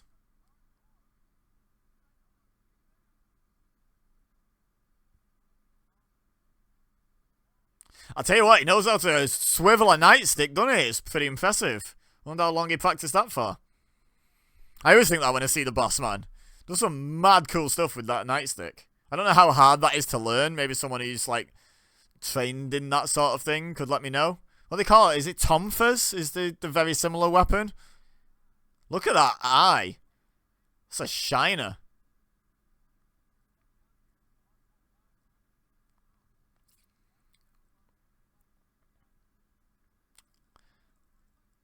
I wouldn't doubt if he didn't like getting hit in the eye. That's some good quality insight there by Jerry the King Lawler. How could he possibly read a man's mind and soul like that? Incredible. Where are the dogs is indeed the question. Also, how come Al Snow got to just climb in the ring and Bossman's going to have to go over the cage? That's not in-character trepidation. That's Ray Traylor? Is that his real name? Or was that just a gimmick name in WCW as well? Thinking, what the hell did I sign up for? Why are we doing this? This is stupid. This is going to be awful. I can tell. That seemed like legit trepidation.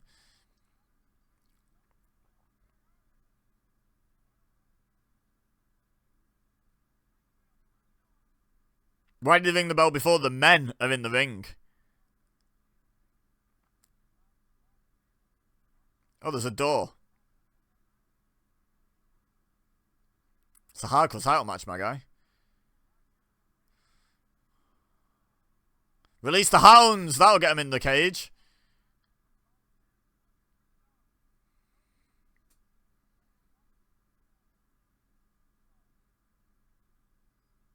Why is he shutting himself in? What? Why is he trying to stop him getting in the cage? I thought Al Snow wanted to fight him. He literally fed the man his dog. Oh, I see. Look at those vicious hounds trotting to the ring, looking all excitable, wagging their little tails. Isn't they cute? They are not gnashing their teeth at all, JR. They're just excited to see all those people.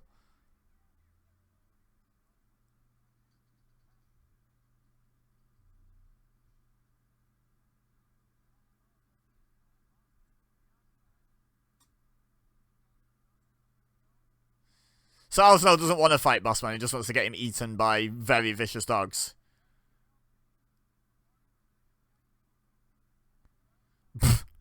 Hey, poodles are intelligent. For dogs. Allegedly, I don't know, my mum had quite a few.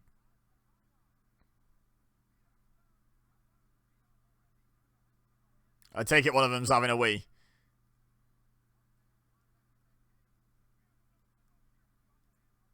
Yep.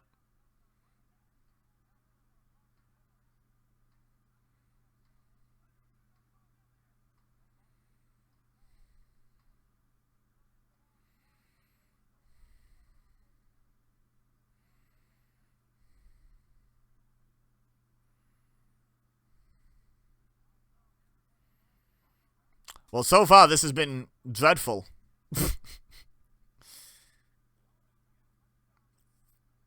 Look at those vicious dogs. Doing absolutely nothing.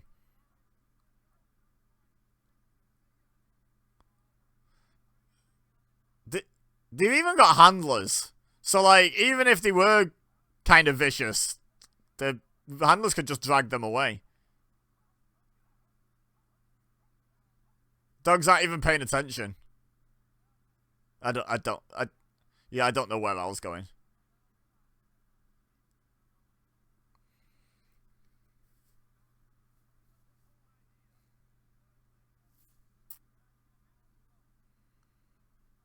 We're blaming Al Snow for this? That feels mean.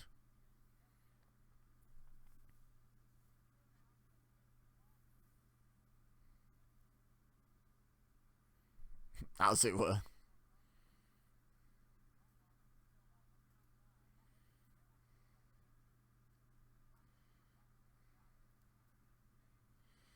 No, don't go into the ring. That means the match is further away from finishing. Man, this is some amazing quality wrestling. This is wrestling. Oh, dogs are kicking off. Probably humping each other or something. Honestly, dogs kicking off with each other is all well and good on the outside.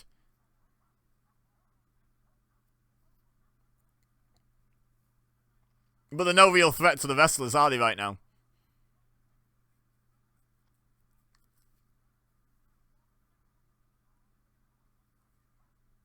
What? What? Did JR just make some sort of women voting joke in 1999? Oh. And part of it flew out. I hope it didn't hit a dog. I'm making light of all this. I'm not a big fan of them using dogs like this. Like, those dogs don't know what's going on. They didn't sign up for this. They just want to sit around and eat steak or something. I don't want to be involved in this abysmal match. Even if it was a good match, they still don't want to be involved.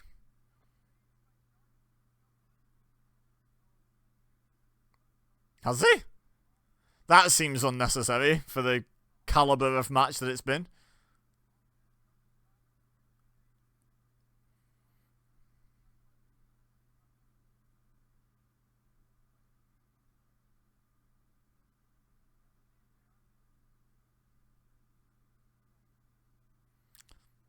Yep. Bolt cutters. Wire cutters. It's the only logical way to go, obviously.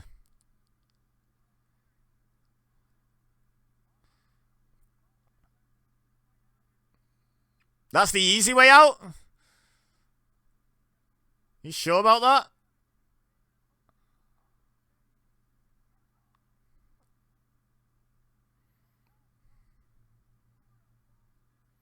What the hell is that he's hitting him with? Just a branch.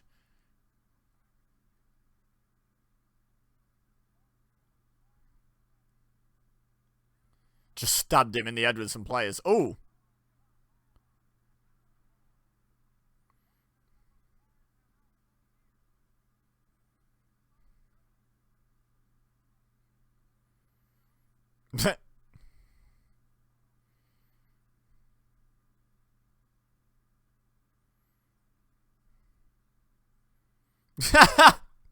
Yeah, it's just cocaine, mate. It's just cocaine.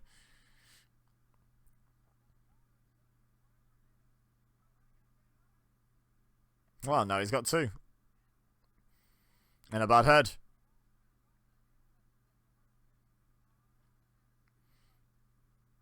That doesn't even look like he bladed. That looks like he just got busted open by being hit with a piece of wood over the head. Maybe he did do a good quick blade, but yeah, you'll never be forgiven for putting this match on.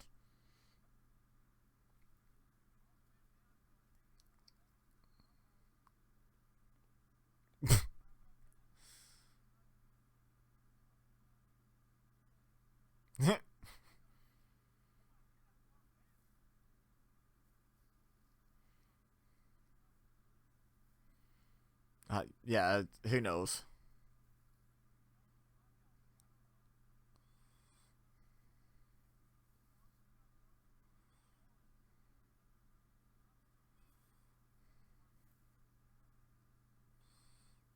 Why did he give up before it was done? Whatever his plan was.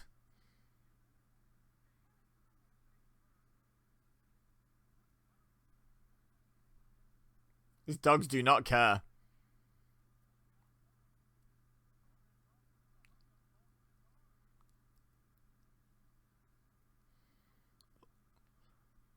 And the crowd goes mild.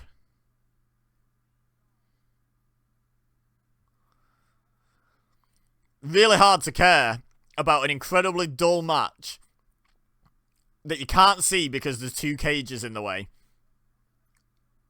And a bunch of Rottweilers distracting you by doing absolutely nothing and it being very funny.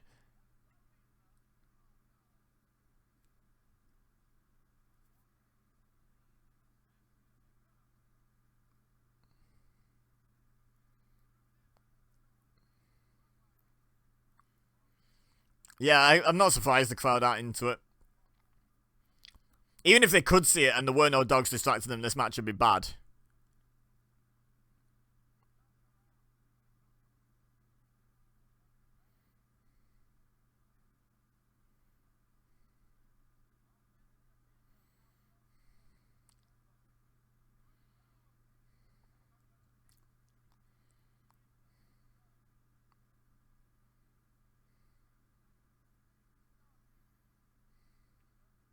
That's not the goal of the match, to be fair.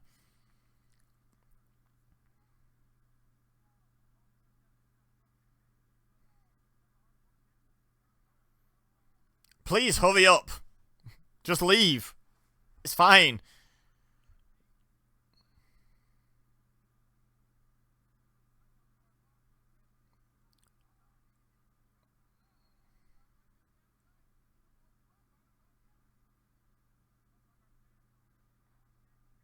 What did he just do?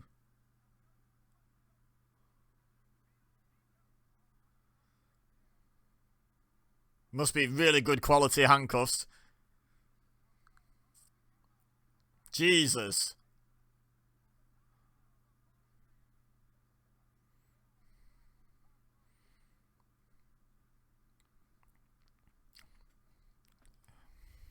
Well, at least something in the match was moderately entertaining. Good grief. Yeah, this definitely falls under the category of boring wrestling, not bad. I mean, it is bad, but it's boring bad.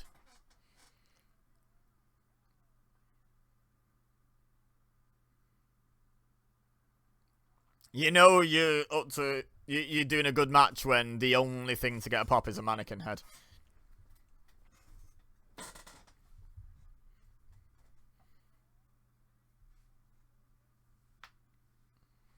I mean, they didn't specify you have to do that, as Big Boss Man has already demonstrated. Now, the question is, do you have to touch the floor on the outside, or do you have to just be fully outside the cage? Because Bossman's at a big disadvantage in the former, but not a big disadvantage in the latter.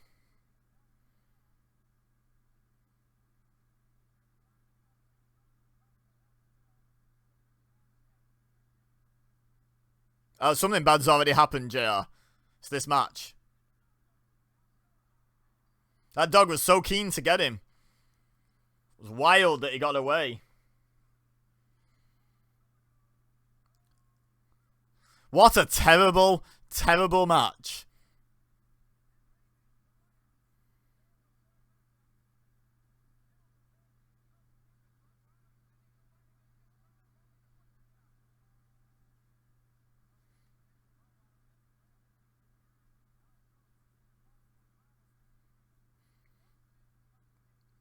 Why don't you just... Why didn't you just go onto the roof and then...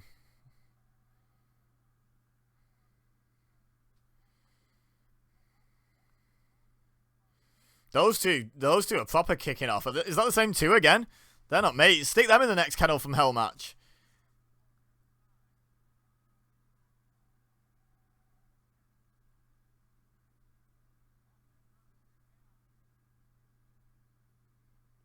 Notice the cameramen are fine in there, by the way. These vicious dogs haven't yet attacked any of the cameramen. Weird, right? Oh, God.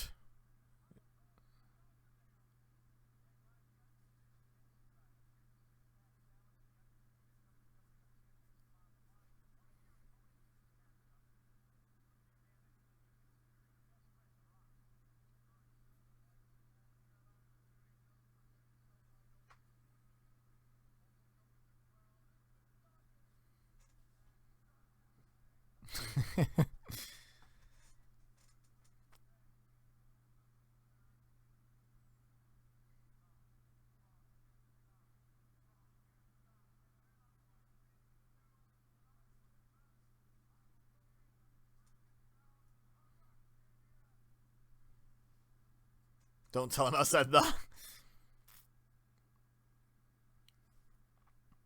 Love Mankind, love Mick Foley. Although, didn't he recently, like, give quite a nothingy sort of almost apologist answer to a question about Vince? Which, not you, Mick. Not you as well. And I get it. Vince was, like, influential in some of these people becoming, like, millionaires and becoming beloved figures. But... but... that's obviously not what we're talking about, my guy. Y2 who? Him. Y2J. Right there.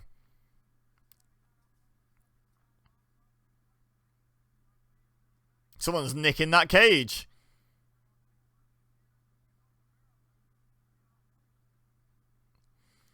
It's showing this wide angle and showing people walking away with bits of the cage, adding something to the presentation, because I'm currently not understanding it if it is.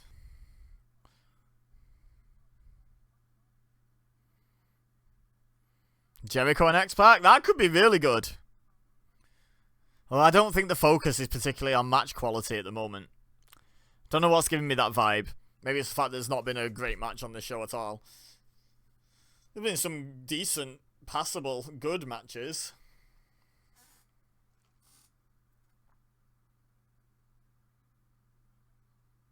Still bits of cage.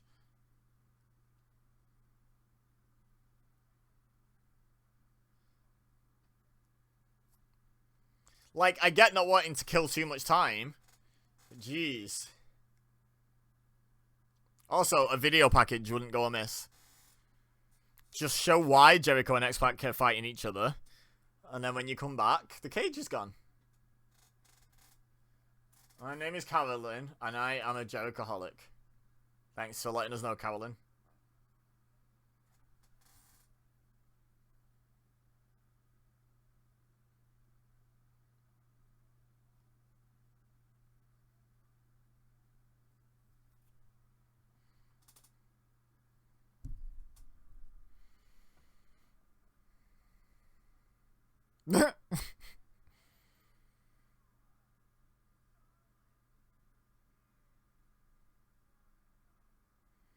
Wow. You know, he leaned into that by the end, but he knew he didn't really have anything at the start there, didn't he? That Y2 gay sign is very 1999. I hope you're ashamed of yourself, whoever you are. Or ashamed of who you used to be, is what I'm actually hoping for.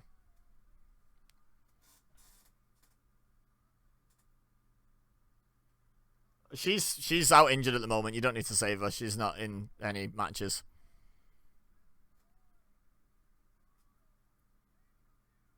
Okay, you know, he's got a point.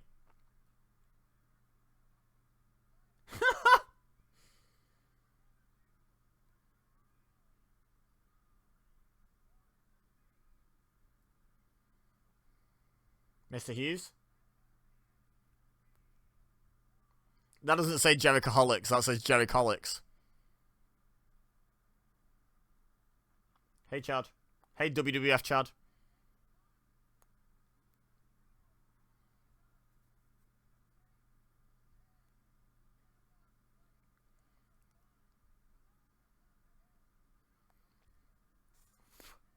This was supposed to be Jericho Shamrock. He didn't end Road Dogg's career, we've just seen him. He's the tag team champion.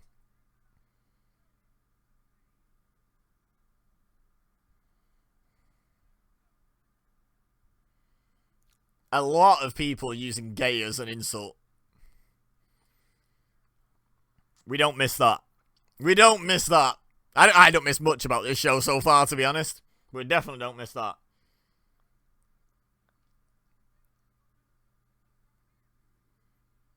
Oh God, I hope so.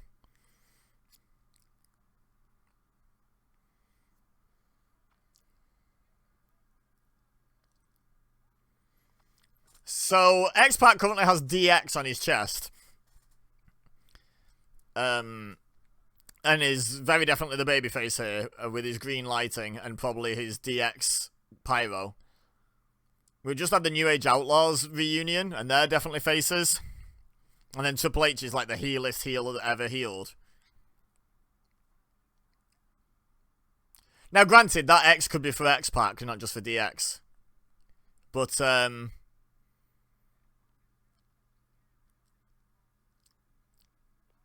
this is the sort of match that they would put on first in WCW and would be why people revered WCW for its openings to the shows.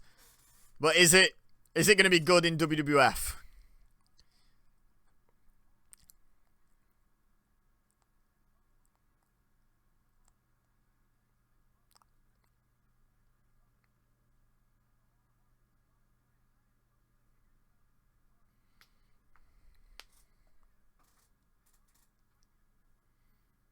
What?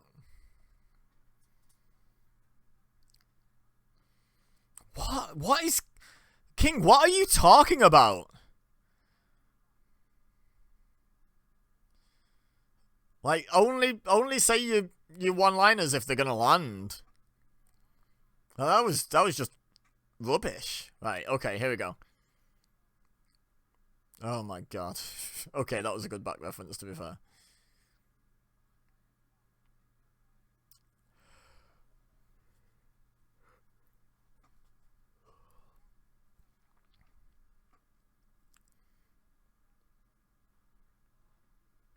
I mean, I would hope they go for pinfalls at some point, yeah. But you did qualify it with Austin eventually. X-Pac.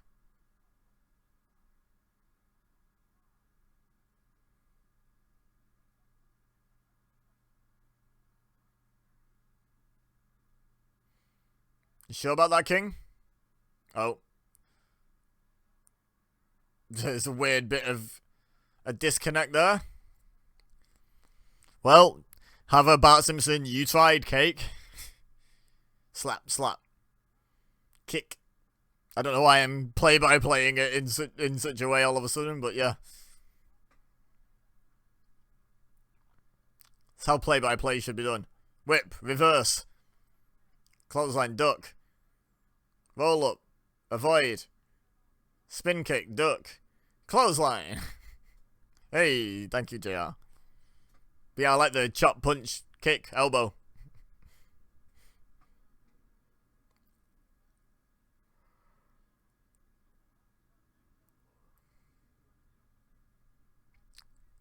They had a first blood match on SmackDown? That's crazy. That's hilarious.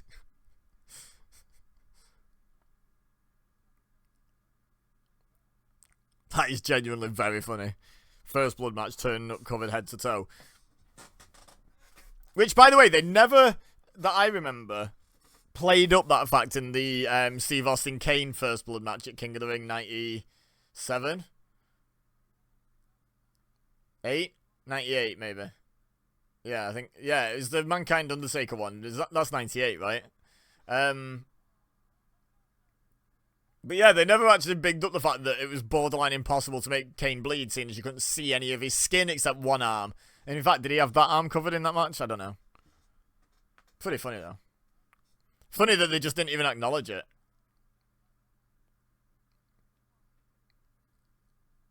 I mean, they're two different questions, King, to be fair.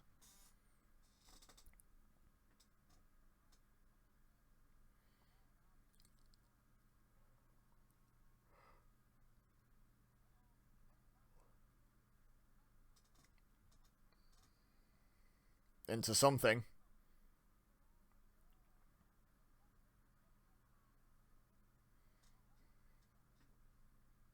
Move, Pritchard.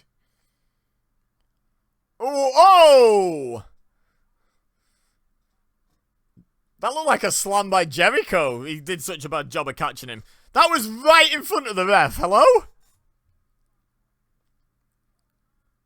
What is this, WCW? I didn't do nothing. He says after clotheslining a man right, like, in front of the referee, like, literally about 3 feet away.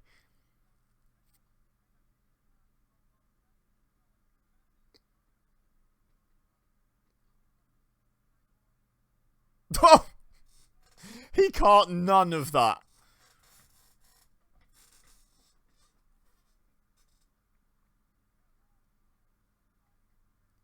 Good counter. What did he counter? Nothing.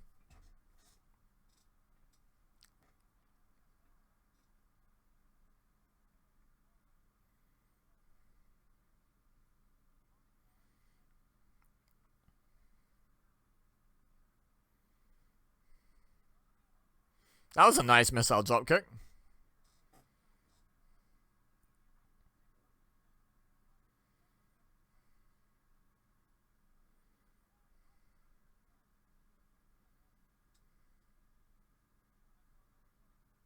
What? What? What is that expression?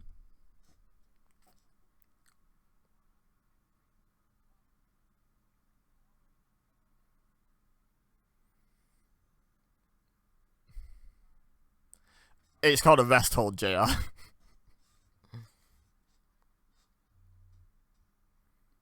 And these two do not need a rest. No, it wasn't. He's telling him what's coming next.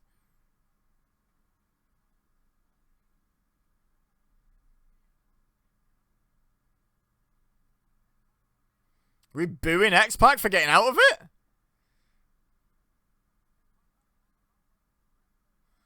Fans were making some sort of commotion over something.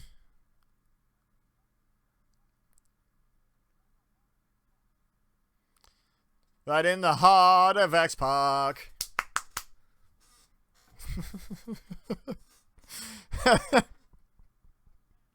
Sorry, that was dumb.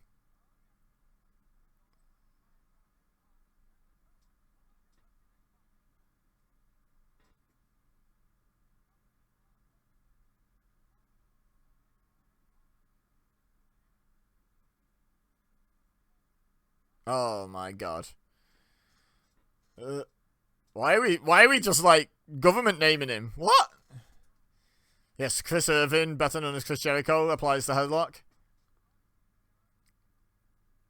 Why did JR just like real name Sean Waltman for no reason? This isn't like some serious moment like Joe Anoa'i addressing us because his leukemia had come back or something. This is an average wrestling match on a below average pay-per-view. And he's in a rear chin lock and he's like, oh, Sean Waltman, better known as X-Pac. It's like, why?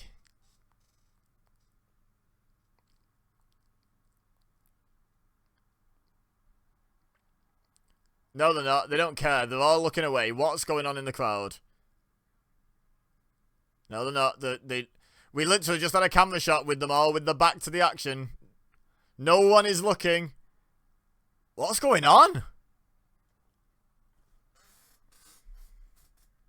I'm interested in what's going on in the crowd. What happened to P. Diddy? Oh, God. In crowd Unforgiven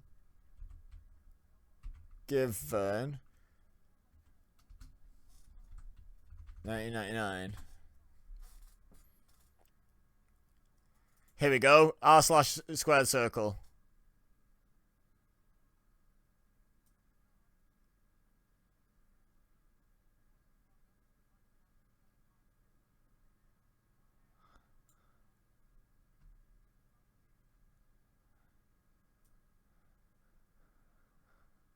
Okay, so, yeah, nothing helpful there.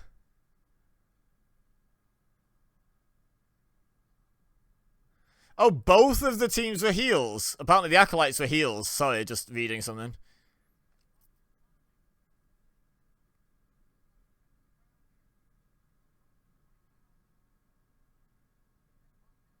Unforgiven 1999, worst pay-per-view of the Attitude Era? Yeah, I could believe it.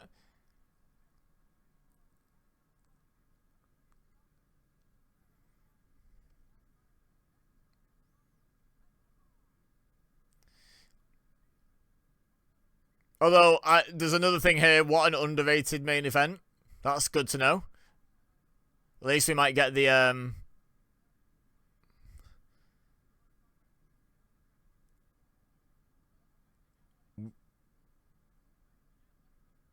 We want what? What are they chanting? The fans are, I don't know, doing something. Someone commented on that, Squared Circle post, because there was comments about the why so gay sign, and someone just commented saying these are the casual fans who are so desperate to get back into wrestling, and I'm like, yeah, fair point. That was nice. That was a nice little spin kick. Apparently the why so gay sign might have got taken off him, which is actually surprising in 1999.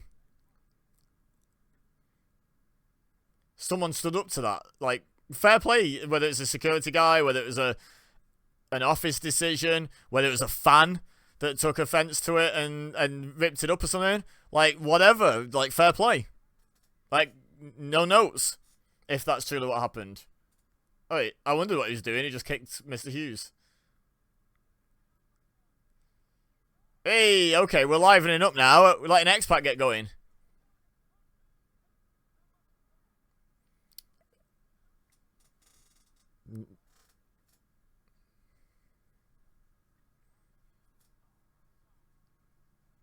X-Pac really didn't slap his thighs, huh?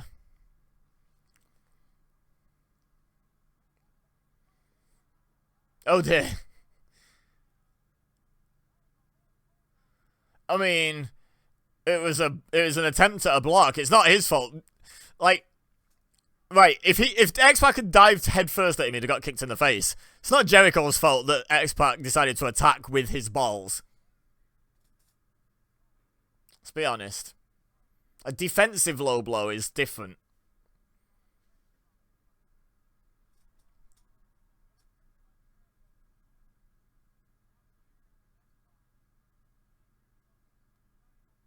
Are you mocking Chris Benoit there? Or maybe shouting him out.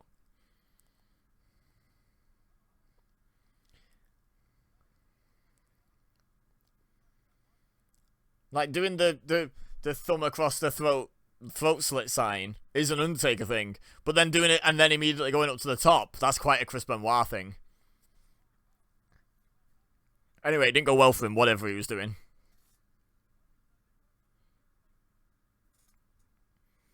When the cell doesn't last long enough.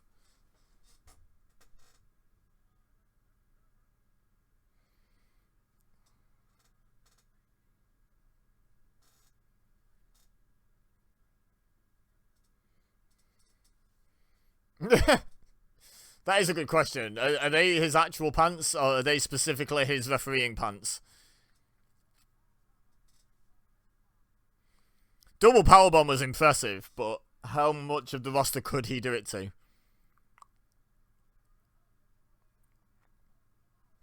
Like, I'm not saying Jericho wasn't reasonably strong at this point. He's in very good shape.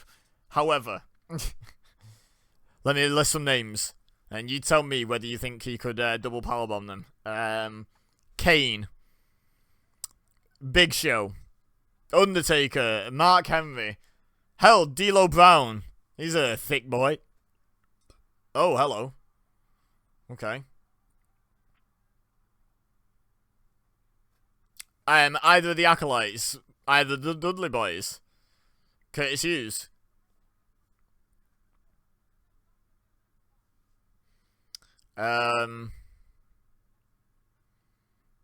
Honestly, even the guys like Triple H, The Rock, Stone Cold, they're never taking that.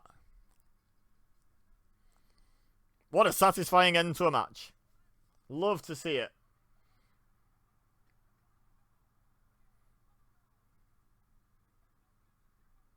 DX reunion.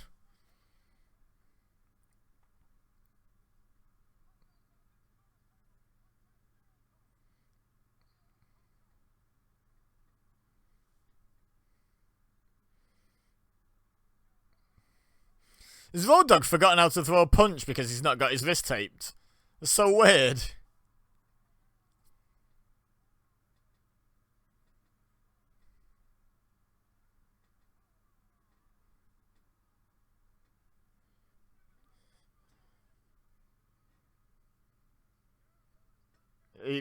He didn't ruin anything, let's be honest.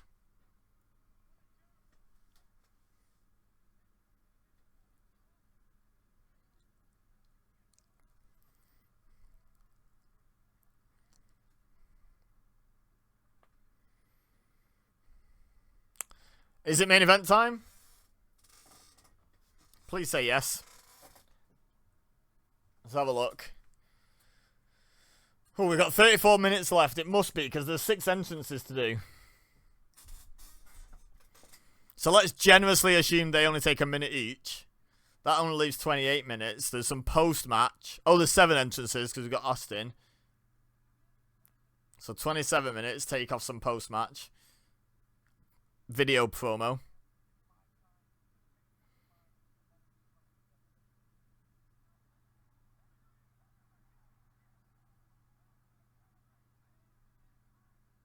Oh, this was allegedly because Austin didn't want to lose directly to Triple H.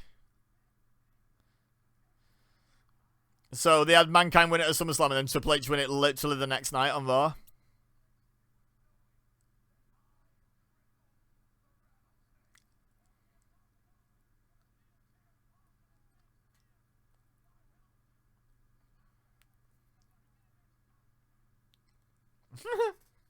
Stop it, stop it, stop it.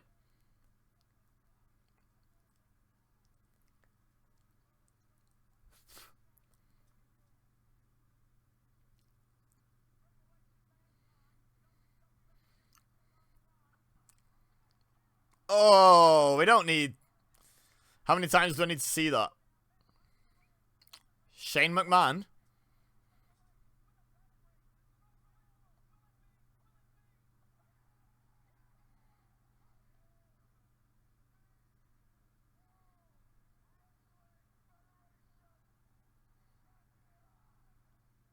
While China and Shane hug.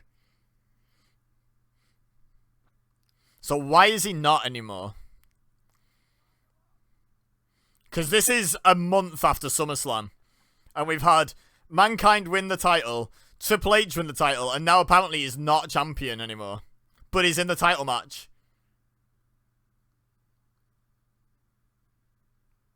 Triple H really was swinging that sledgehammer pretty recklessly.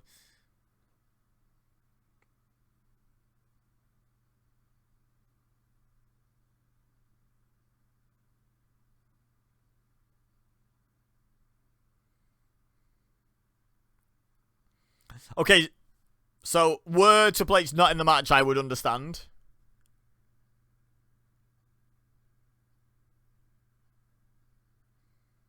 Bullies Linda McMahon.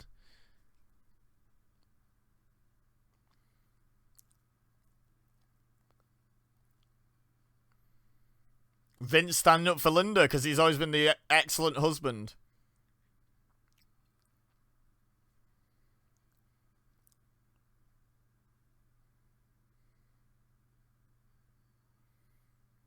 All of this is within a month, by the way. SummerSlam was last month.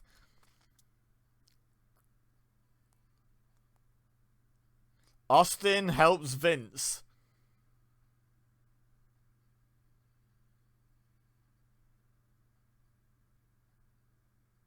And then gives the middle finger to persons unknown. To be honest, that could have been to anyone.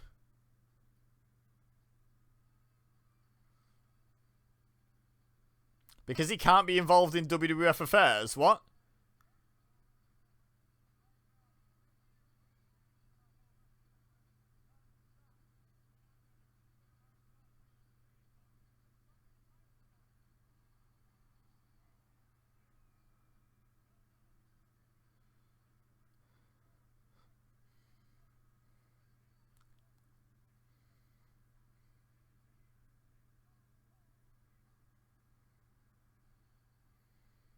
I'm so confused. So Vince got reinstated by Austin on the condition that Austin got a title shot. Vince is the champion, but instead of Austin versus Vince for the title, which admittedly would be probably dreadful, we've got a six-pack challenge involving neither Vince nor Austin. Can someone explain what the hell is going on? Also, screw you, Triple H. Here's a title shot of the pay-per-view. Doesn't follow. I just simply don't give him a title shot. He's not the champion. He doesn't need to be in the title match. I don't understand. Well, still wild to me that that's not the Big Show. Although, to be fair, it actually doesn't sound anything like him. But the world should be. And nowadays it would be, let's be honest. They love putting a bit of a mini promo at the start of people's theme music. I'm trying to think of an example now and I can't. Yeah, I actually can't think of a single one. I know the first one I remember was Hardcore Holly randomly adding, "How do you like me now?" to the start of his music, but it was a lot more prolific a couple of years ago. Look at that! Look at that! That's an athlete, guys! That's incredible. For a guy that size to just casually hop the top rope both feet at the same time. It's wild.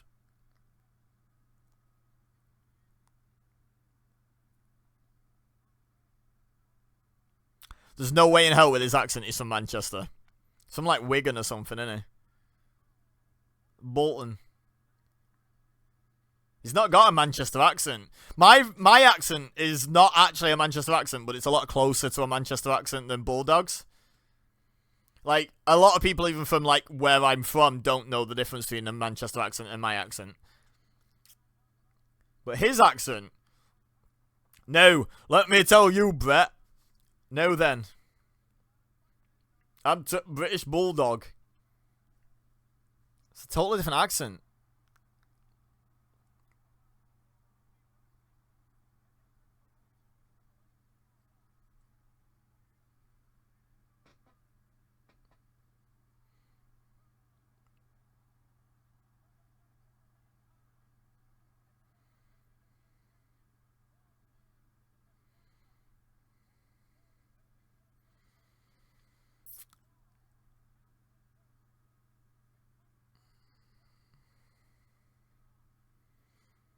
Not only is Austin going to get his own entrance, but he's going to get the last entrance, isn't he? He's going to get the main man entrance, which is really funny considering he's not in the match.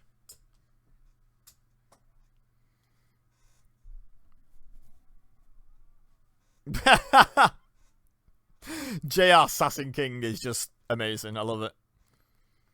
Should do a compilation of it.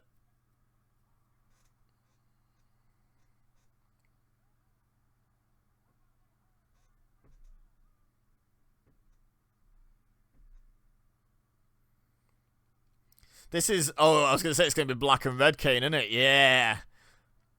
Maybe an unpopular opinion. I always preferred black and red Kane to red and black Kane.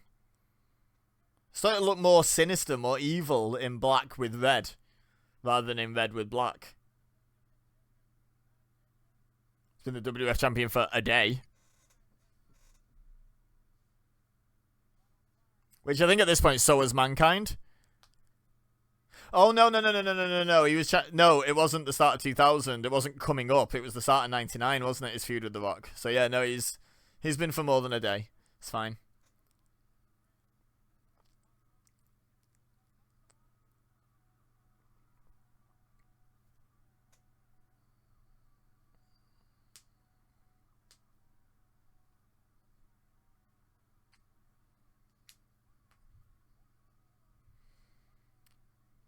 I was about to say he's using China's music. Wait, wasn't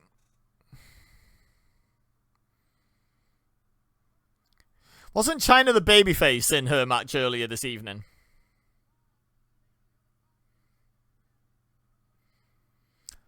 Because Jeff Jarrett sure wasn't. Also, being accompanied to the ring by the ninth wonder of the world, China. Is he really? Are you sure about that? I don't see a China.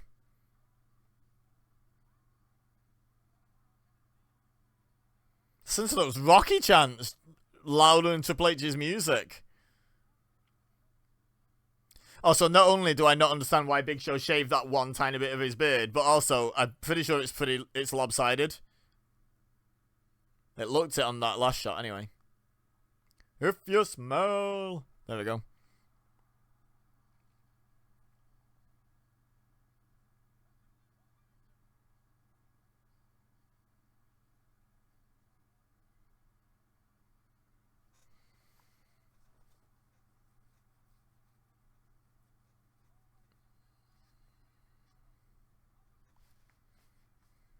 I'm glad I didn't pay money to be there. Oh, okay.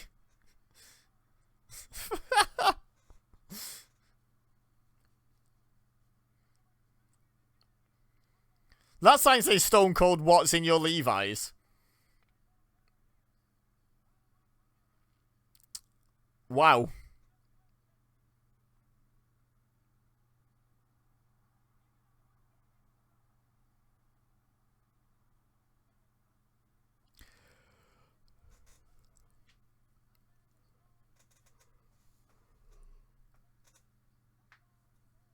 Jimmy Corderas, right? So I'm looking forward to this. In my very brief little bit of research, yeah, I found the words, what an underrated main event. So I'm hoping this is real good.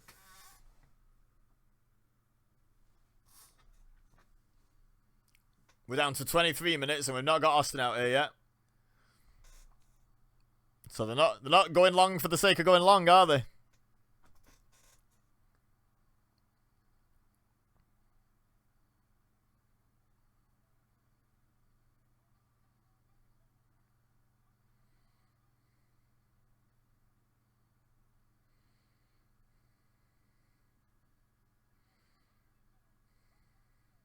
Get off me. Such a babyface.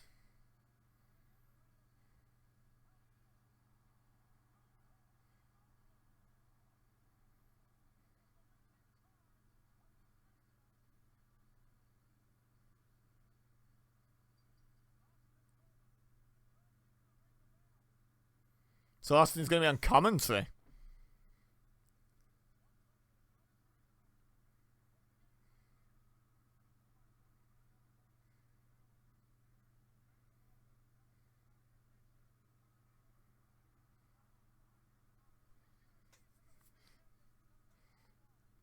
How would there not be?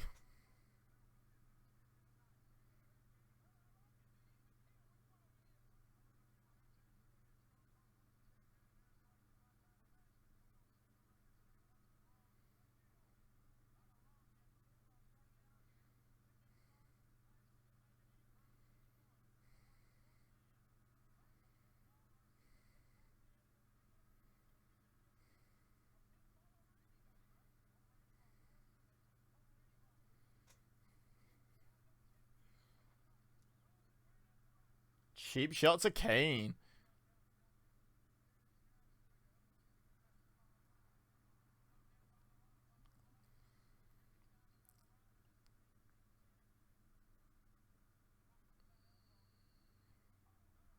Never had a one-on-one match at WrestleMania though. It's crazy. Totally should have been the Mania 2000 main event.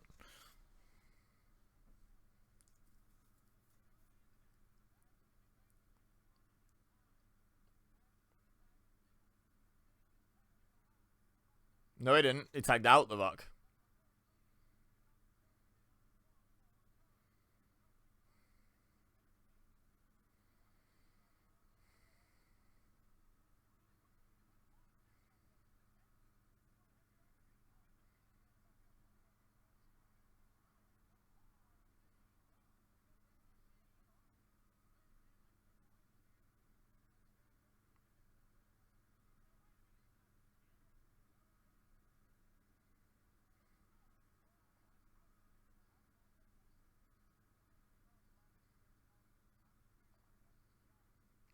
Get him back on track, Austin. Well done.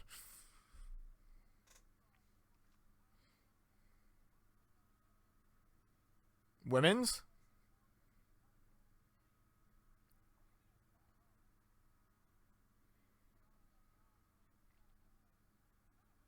Is that a tag?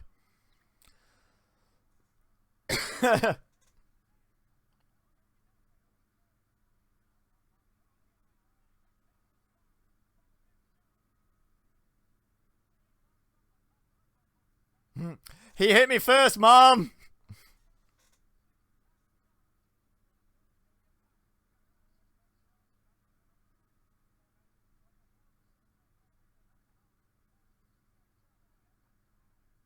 Triple H just tagged in Mankind and then punched him.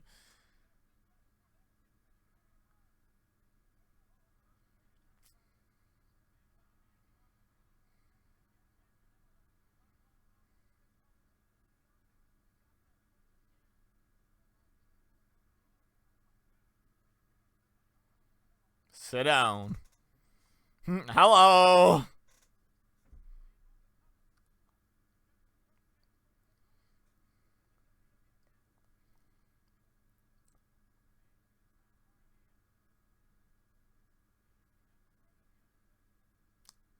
Is he though?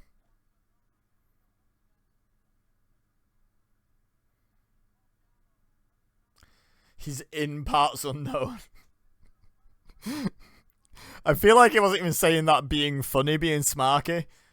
Like, I feel like the initial intention of parts unknown was like, we just don't know where this guy's from because he's all mysterious.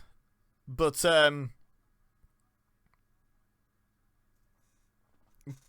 it's ended up becoming this, like, it's just a place called Parts Unknown, and no one knows where it is, but it is a place. And that's just, I don't know, funny to me.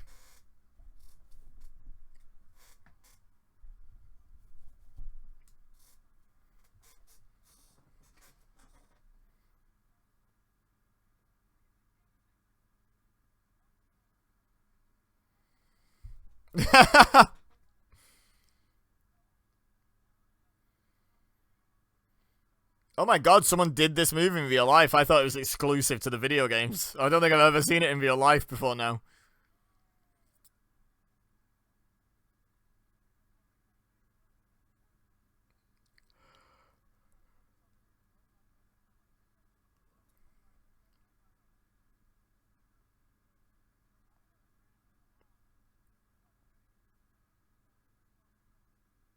Yeah, when Stone Cold Steve Austin tells you to stop talking trash, you might be talking too much trash.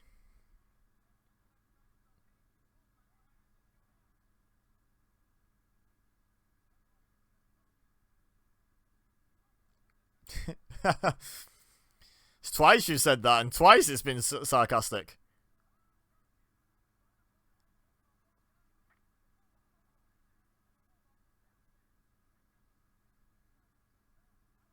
What's up with that? Shout out Hurricane.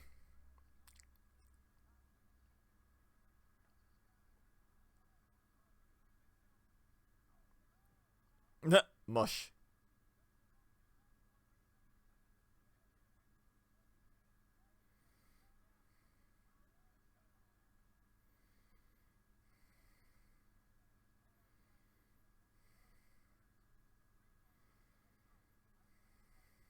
What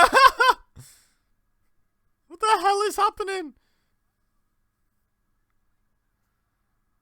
It's Rock and Big Show? Bulldog tagged Mankind. Why has Big Show been told to leave? Also, didn't Bulldog just tag in The Rock and somehow they're both legal? What?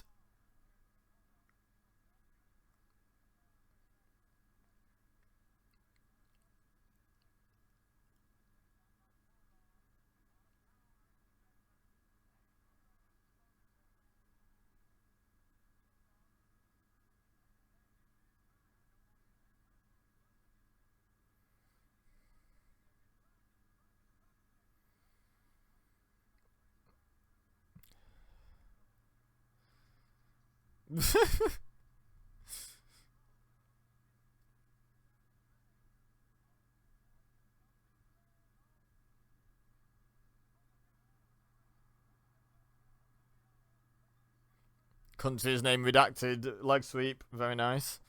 Just realised I wasn't talking at all. I'm just sort of sitting, watching. It's pretty good, though, so far. Apart from that whole tag situation where completely the wrong people end up being legal.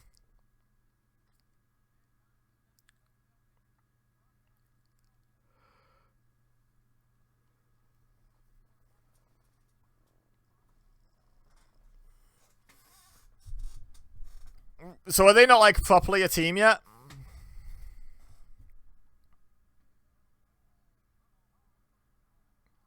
In the Ghoulies.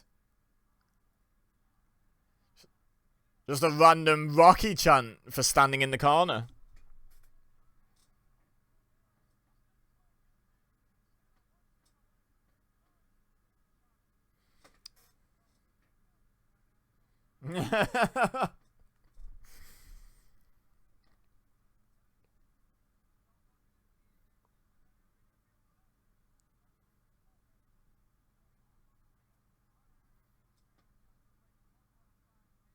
I love the use of the word introduced when someone is, like, slammed into something.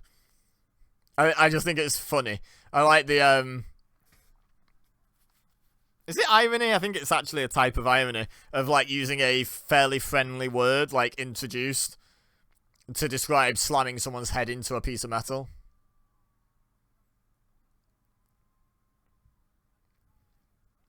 Of course it's Mick who takes the suplex on the floor. Of course it is. Who else would it be? Austin took one of them. Like, last year.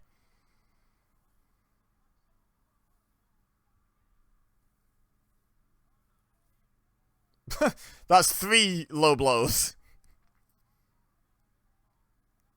Oh, way up. They're all about. They're all kicking off.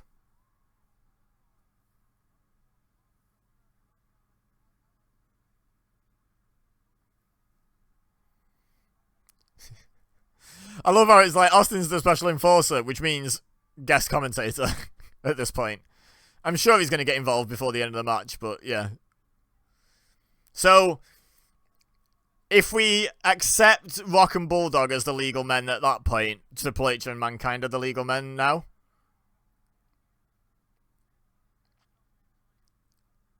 The Mayor of No Man's Land. I love that.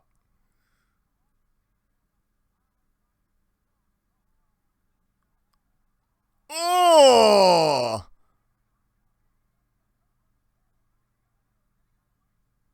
And he got a wedgie.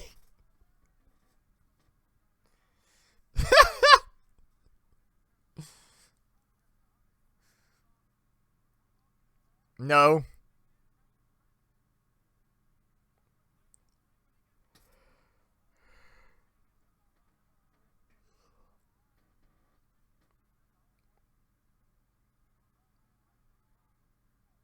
Oh.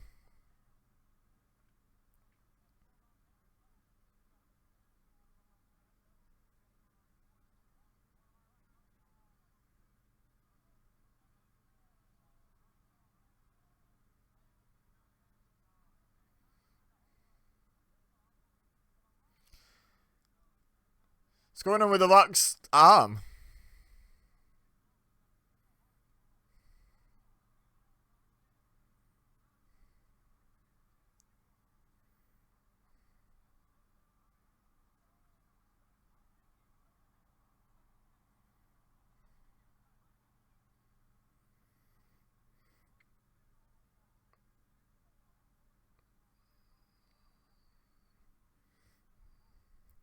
The Rock. There's a tag. Oh, no, there is a tag.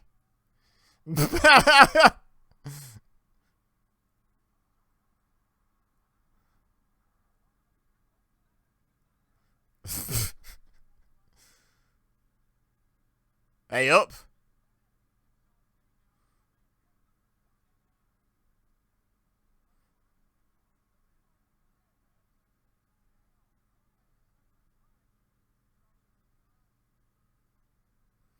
Yeah, what? Whose idea was it to have the referees run interference in this 6-pack challenge?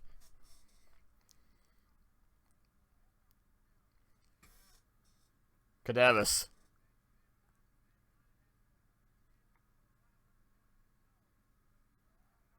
Nope.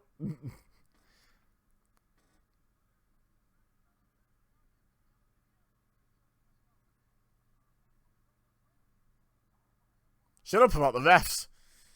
Who cares?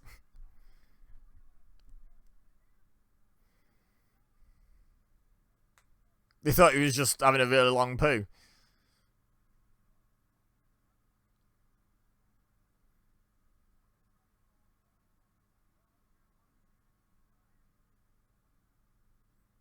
Wow.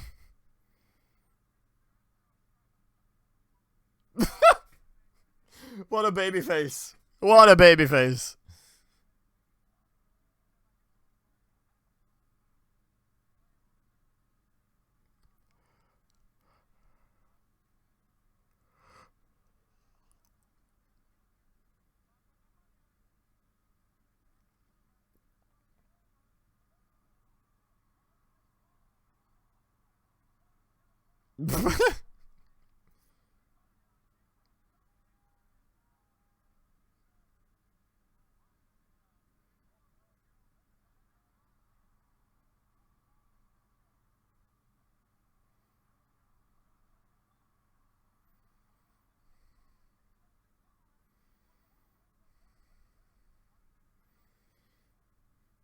If that's accurate, it's crazy that he's like near enough double the weight of The Rock.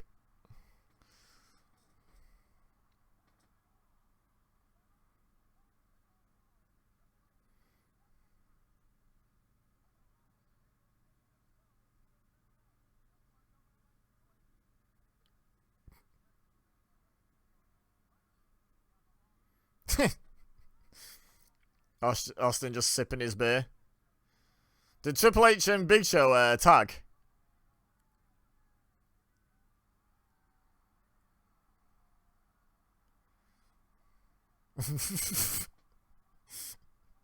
Don't drink and wrestle, guys.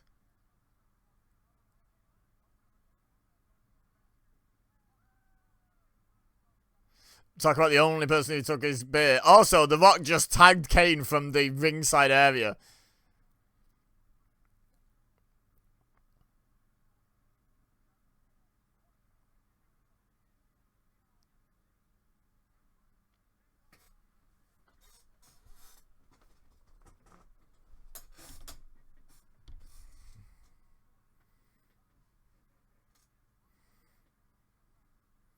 I don't know who Big Show just tagged, but it doesn't seem to matter anyway, so let's just roll with it.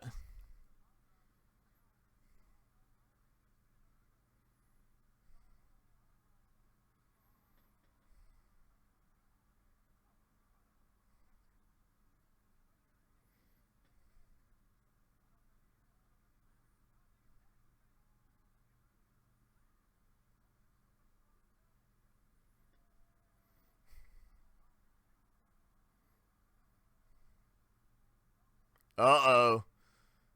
Incoming Kane.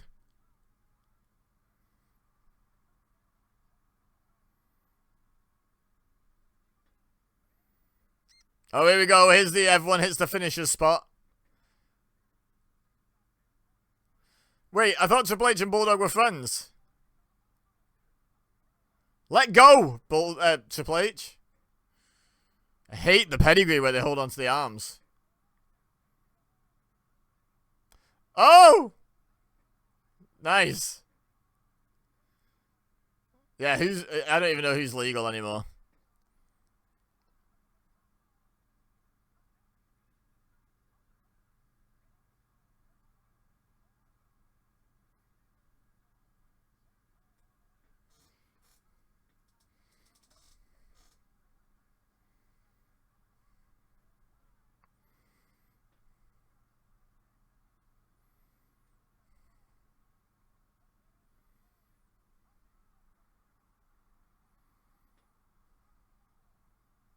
How dare you boo Mick Foley? More reasons we don't want these casuals back. Also, don't think those two are legal at all.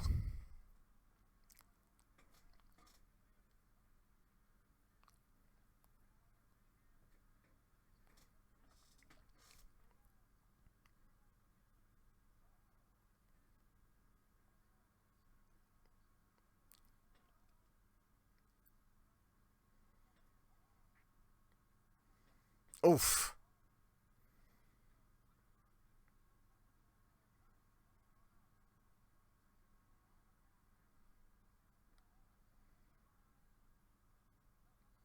Oof. Some strength, to be fair.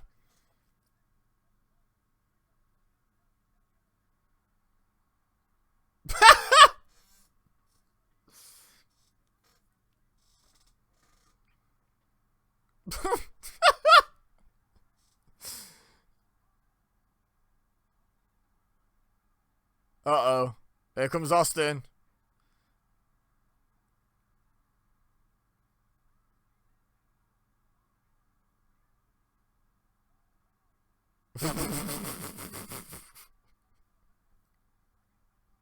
Oh, you get bonus shots.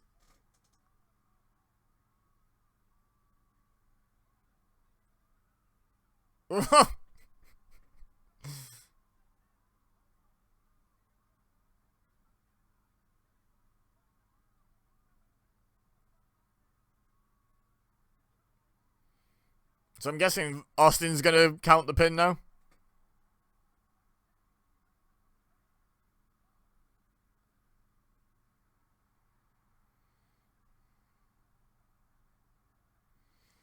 So Big Show should be fuming at the referees.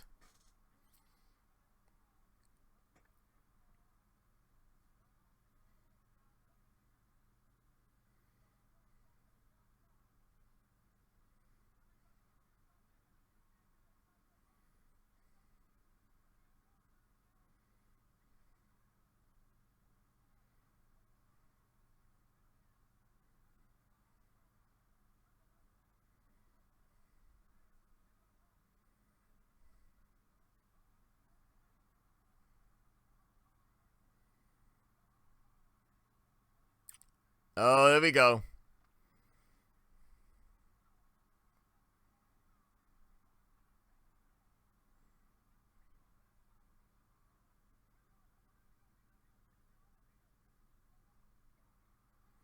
Bulldog just loitering on the outside.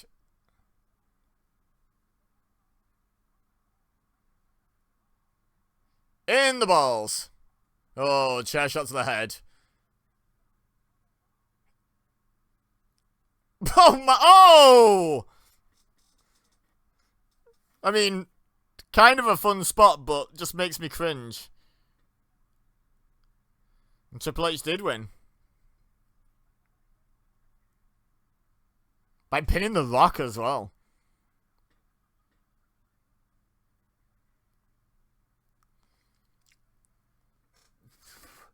It's crazy with everyone in there that could have taken the pin. They let Rock eat the pin. That's genuinely kind of crazy.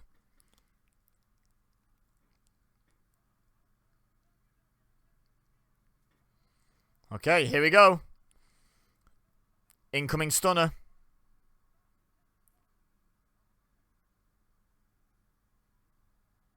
Yep.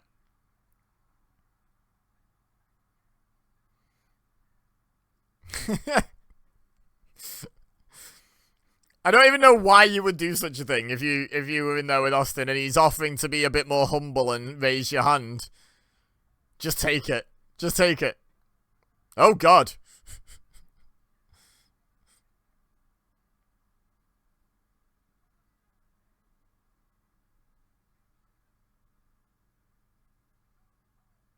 What was Austin's catch percentage on beers? Pretty high. I know that. Pretty high. Anyway, what do we think of this show? Let me know in the comments what you thought. My thoughts were very, very mid. And then the main event was pretty good, actually, yeah. I enjoyed the main event. I didn't enjoy that. Don't enjoy the chair shots to the head anymore. But, here we go. Bosh. But yeah, let me know your thoughts in the comments. Leave a like if you enjoyed. Subscribe if you'd like to see more wrestling content from me, including more historic watch-alongs on anniversaries and what have you. And other stuff. I do other stuff as well. But for now, all I have left to say is thank you very much for watching. As always, I've been EBEZA. You've been amazing. And I'll see you next time.